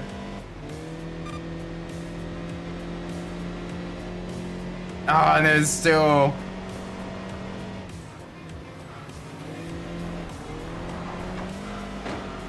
Oh, come on. I was hoping to nudge him and make him get it a little bit loose. No! Ah, no points finish. Most of medical terms are pure Greek. Yeah, like caduceus with the snake. The two snakes going up the pole. Yes. Yes, Greek food. Mediterranean food in general is tasty. Like, I want to try... One thing I love to try as well is, I know it's Turkish, but I want to try doner. I want to try doner. It looks tasty. The kind of rotisserie meat that's all carved up and everything. Like, yum. Yum, yes please. I'll happily chow down on that. Ooh. Riz de la Seine. Let's do it. We've not raced at Riz de la Seine yet this stream.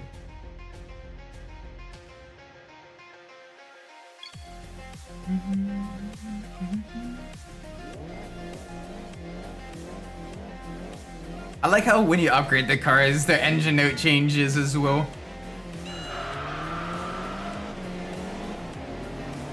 Alright, I gotta watch ourselves. We're at a major power deficit. And overtaking is going to be difficult here. Thankfully, they're all getting all bent out of shape. The large Greek Orthodox community in the Ottoman region. Yeah, we do.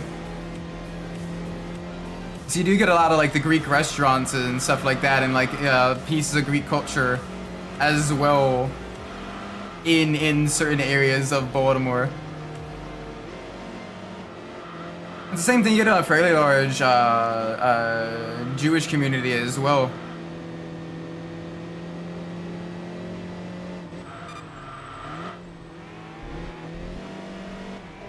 We're everywhere. Yes. Everywhere.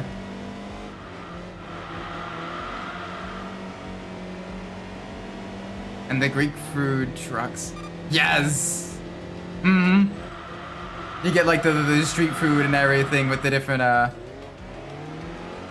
especially like the roast lamb or on the pita bread and everything.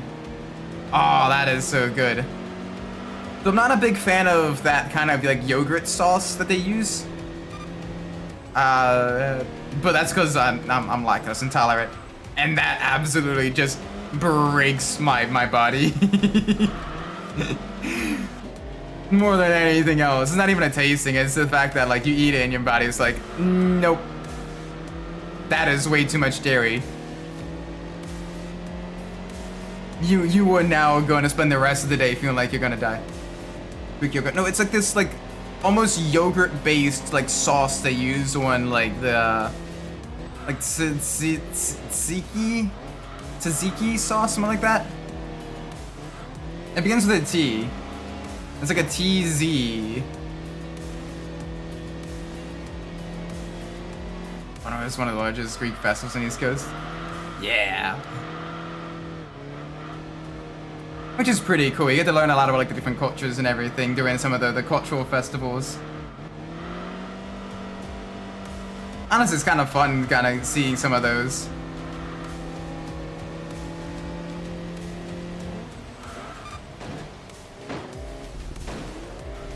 Orders.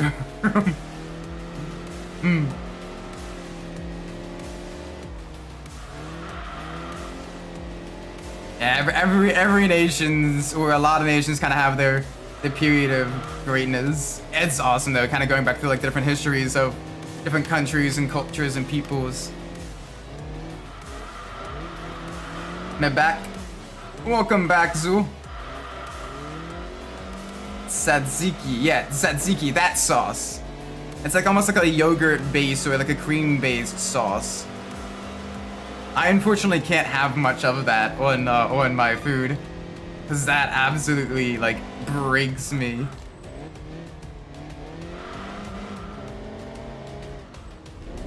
Bankrupt severe. Oh no. The Europeans are fighting. The Europeans are fighting. Chat, don't do this, Isaac. He's dreaming of food. I'm always dreaming of food. What are you talking about? I love food. Literally, like, that's one of the reasons I kind of want to go to, like, all kinds of different countries, is to try, like, the local national cuisine there. And see what it's like. Talking about sauces. Sauces, foods, all that kind of stuff. Like, for example, if you ever come to Maryland, if you can have them, crab cakes. Oh my gosh, crab cakes. They are so good. As well as pit beef. Pit beef is like really good. The pit beef kind of starts from like a lot of like the more Jewish delis and everything. And it's kind of become a bit more of a staple of the Baltimore, Maryland food as well. Yeah, crab cakes are great. Basically, you get a lot of like the lump crab meats. You mean Panda Express is an authentic Chinese food? No, it is.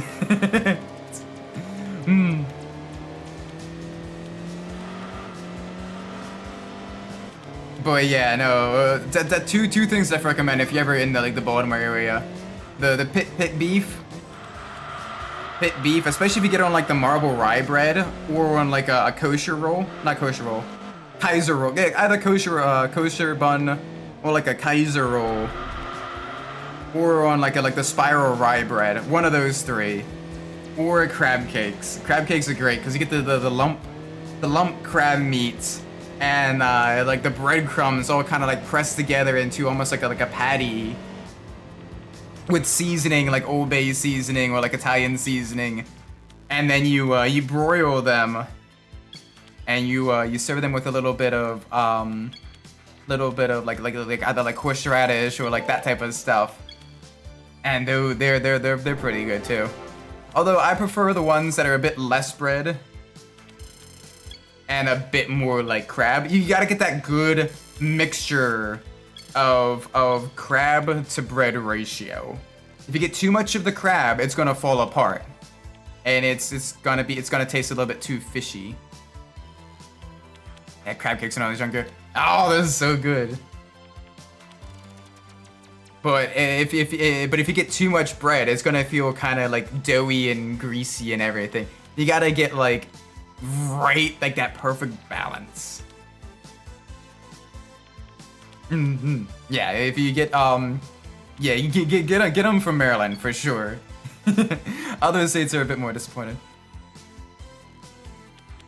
Yes, either like the tartar sauce or like the horseradish sauce, that type of stuff. Is like kind of the two main ones. Basically, kind of a bit more of like your, I don't want to say spicy, but like your kind of more pungent onion-based sauces. Or like, you know, your onion or radish-based sauces that kind of have like the nose spice, where, you know, it kind of opens up your sinuses and everything. Those are good. Oh, and burger cookies. Okay. Let me explain what burger cookies are. They are not candied cheeseburgers. We are not that American and everything.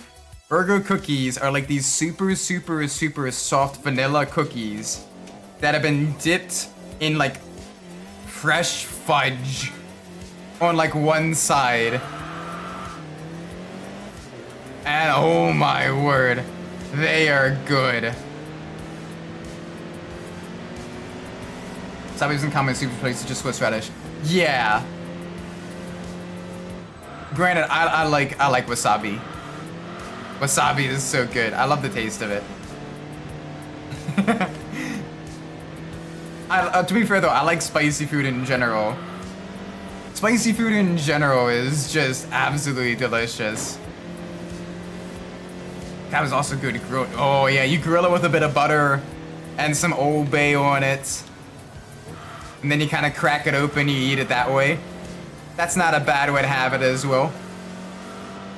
Here in Maryland, we mainly do a lot of like the steamed crabs, because that allows a lot of the seasoning with the humidity of the steamer to stay on the crab, and it like coagulates and clumps up.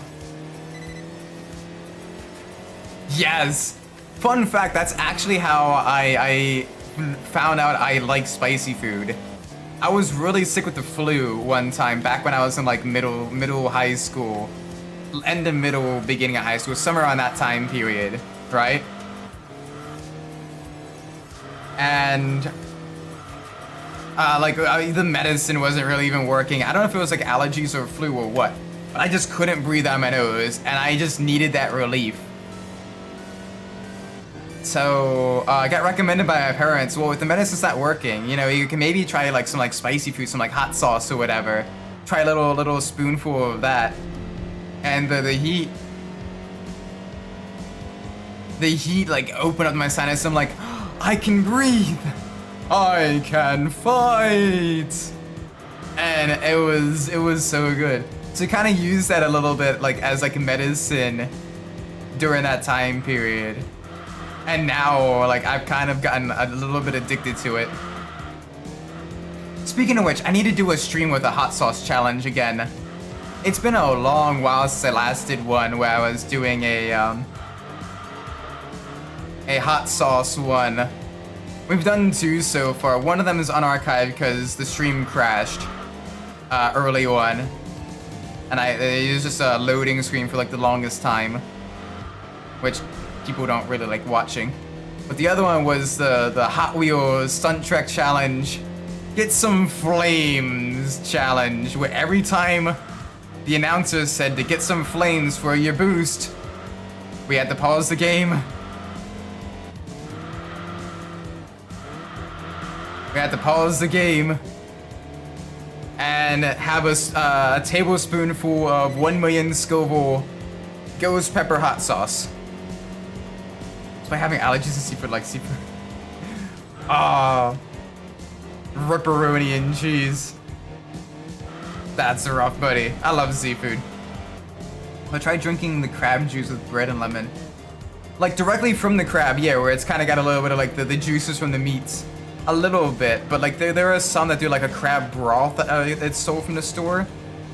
I'm not a big fan of that. That doesn't taste quite as good. Use beer, white vinegar, and water. Mixture as base of the steamer. Then Old Bay seasoning in layers on top of the crabs. Yes! Old Bay seasoning, a little bit of black pepper, and some sriracha sauce. Yes, that together with the baseline. Hate see from saying that. Oh, I absolutely love seafood. Have I eaten snails? I have not gotten a chance to eat snails. I am not sure I would like snails though. Considering I'm not the biggest fan of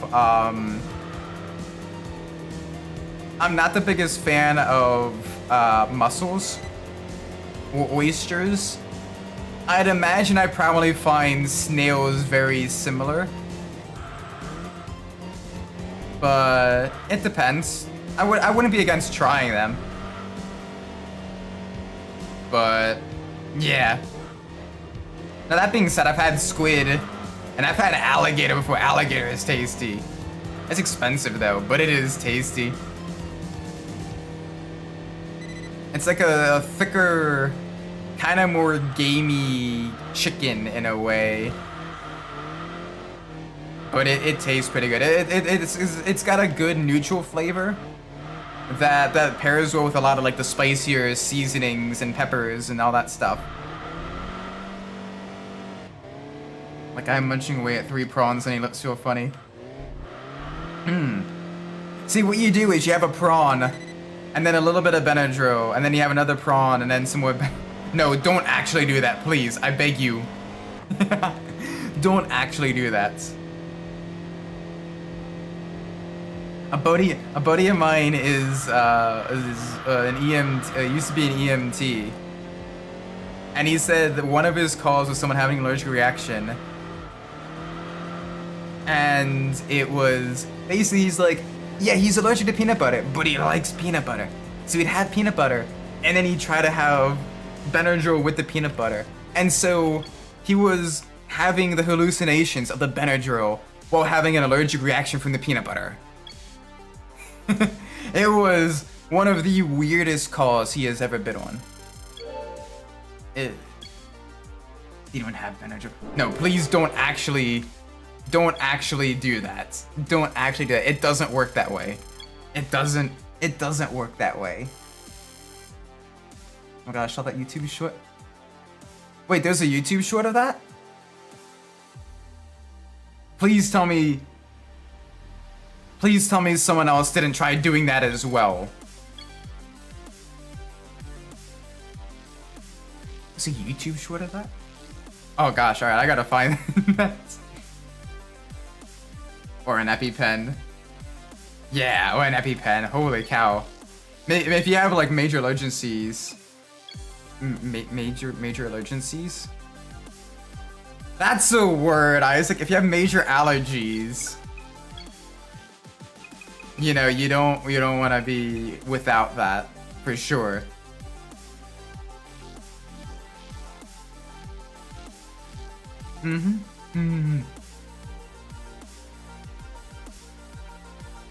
Alright, let's pick our car, do one more race, and then we will end the stream.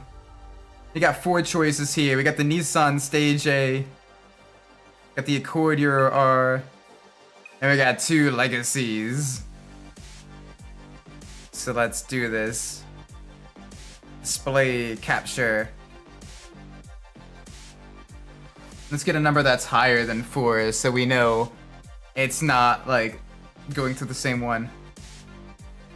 I think everyone would eat after. I might get a small bowl of cereal. I don't know. Anyway, let's see what car we get. 2. Oh, is that the Accord? That is the Accord Euro R. Yes. The not the first Accord Euro R, but the second one. Let's get it in. Honestly, it looks good in that white color. It looks really good in that white color. Looks very, very nice. Alright, let's adjust the suspension. It is a front-wheel drive car. So what we're gonna wanna do is we're gonna lower the front a bit, stiffen up the rear. You basically wanna get it so they get massive amounts of rotation. And then you're able to pull yourself out with the throttle. Because you can't change the brake bias to do it. So you have to you basically turn the car to be super unstable on the suspension to do it. With cereal to eat. I really like the Honey Nut Cheerios with the oats in them. Like the specialty ones that have like I like the berry Cheerios with oats. I know that's very specific. I really like that. There's an almond version of that as well that I really like. Both of those are good. As a guilty pleasure, I also kind of like Reese's Puffs. Reese's Puffs, Reese's Puffs. Eat 'em up, beat 'em up, beat 'em up, beat 'em up. Reese's Puffs, Reese's Puffs. Just because I like the taste of those.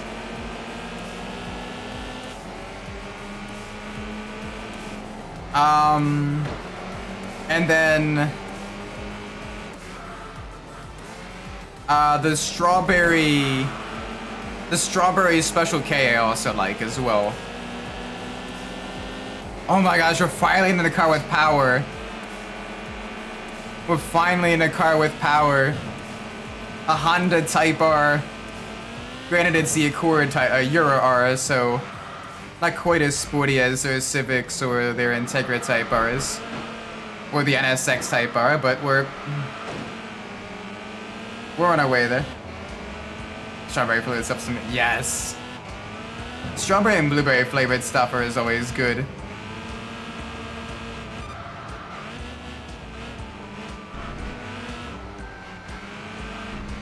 Alright, back up here with the two rally, the rally cars for the road. We got an Impreza and an Evo.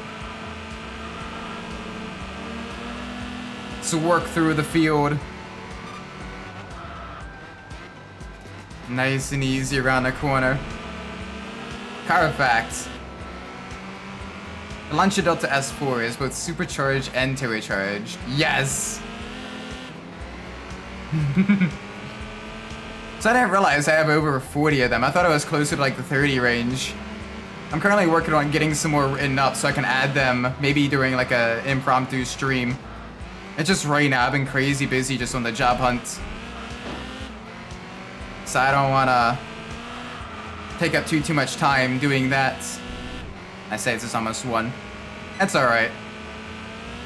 I got a review for an interview this coming up Tuesday, where I may be figuring out how to work industrial strength chillers and coolers.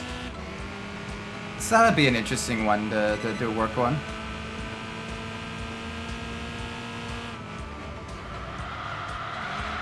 Oh, okay.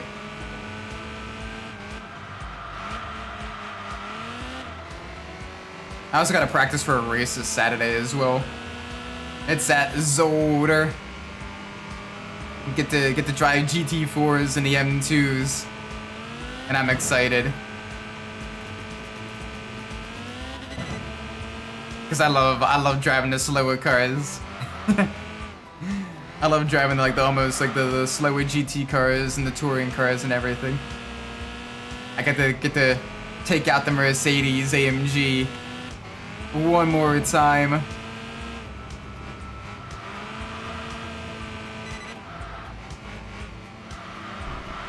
Oh my gosh, this thing feels really good to drive once you get the setup right. Thankfully, front-wheel drive cars in this game are pretty easy to set up because you can use a lot of the throttle control to pull yourself out of slides, which are great for the lower speed corners, getting the car just a little bit sideways, and then pulling out from the slide. So that's the thing with front-wheel drive cars, you want that off-throttle rotation. You need massive off-throttle rotation to really get yourself through the corners so you can then modulate the throttle.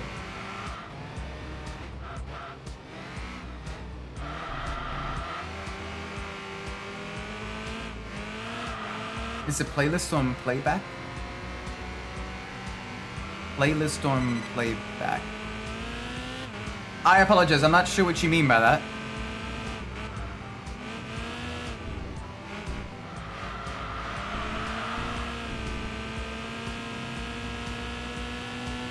Like for the Enthusia Professional Racing playlist? I know I have the background music. Oh. So basically, with the background music, it's, I have about 35 minutes of like the royalty-free songs, and you can find all the songs in the description of the stream, because you have to do that to be able to use them as royalty-free. And what I have done is I basically created a 30 to 35 minute medley of all of those songs. And I have basically that as a single file that I run on my computer. And that is what one of the audio channels is for the music. Any longer than that though, and it becomes a massive file. So this gives enough variety, but still kind of staying, kind of in the same kind of vaporwave, 80s cyberpunk aesthetic and everything. Where you kind of have the same vibe, similar BPM. Oh, one day Rockset are playing. I'm not sure if we can stream though. Okay, so for some streams, I don't have the background music up. For example, the Paper Mario streams, mostly RPG streams anyway, I don't have the music up there. Because the games themselves have non-licensed music. And then some other racing games that also have non-licensed music. Sometimes I do stream those if I like the music enough to listen to that instead of the regular background music. Like for example, the Tokyo Extreme Racer games, that has the in-game music. The Churro Q games have the in-game music. Yeah.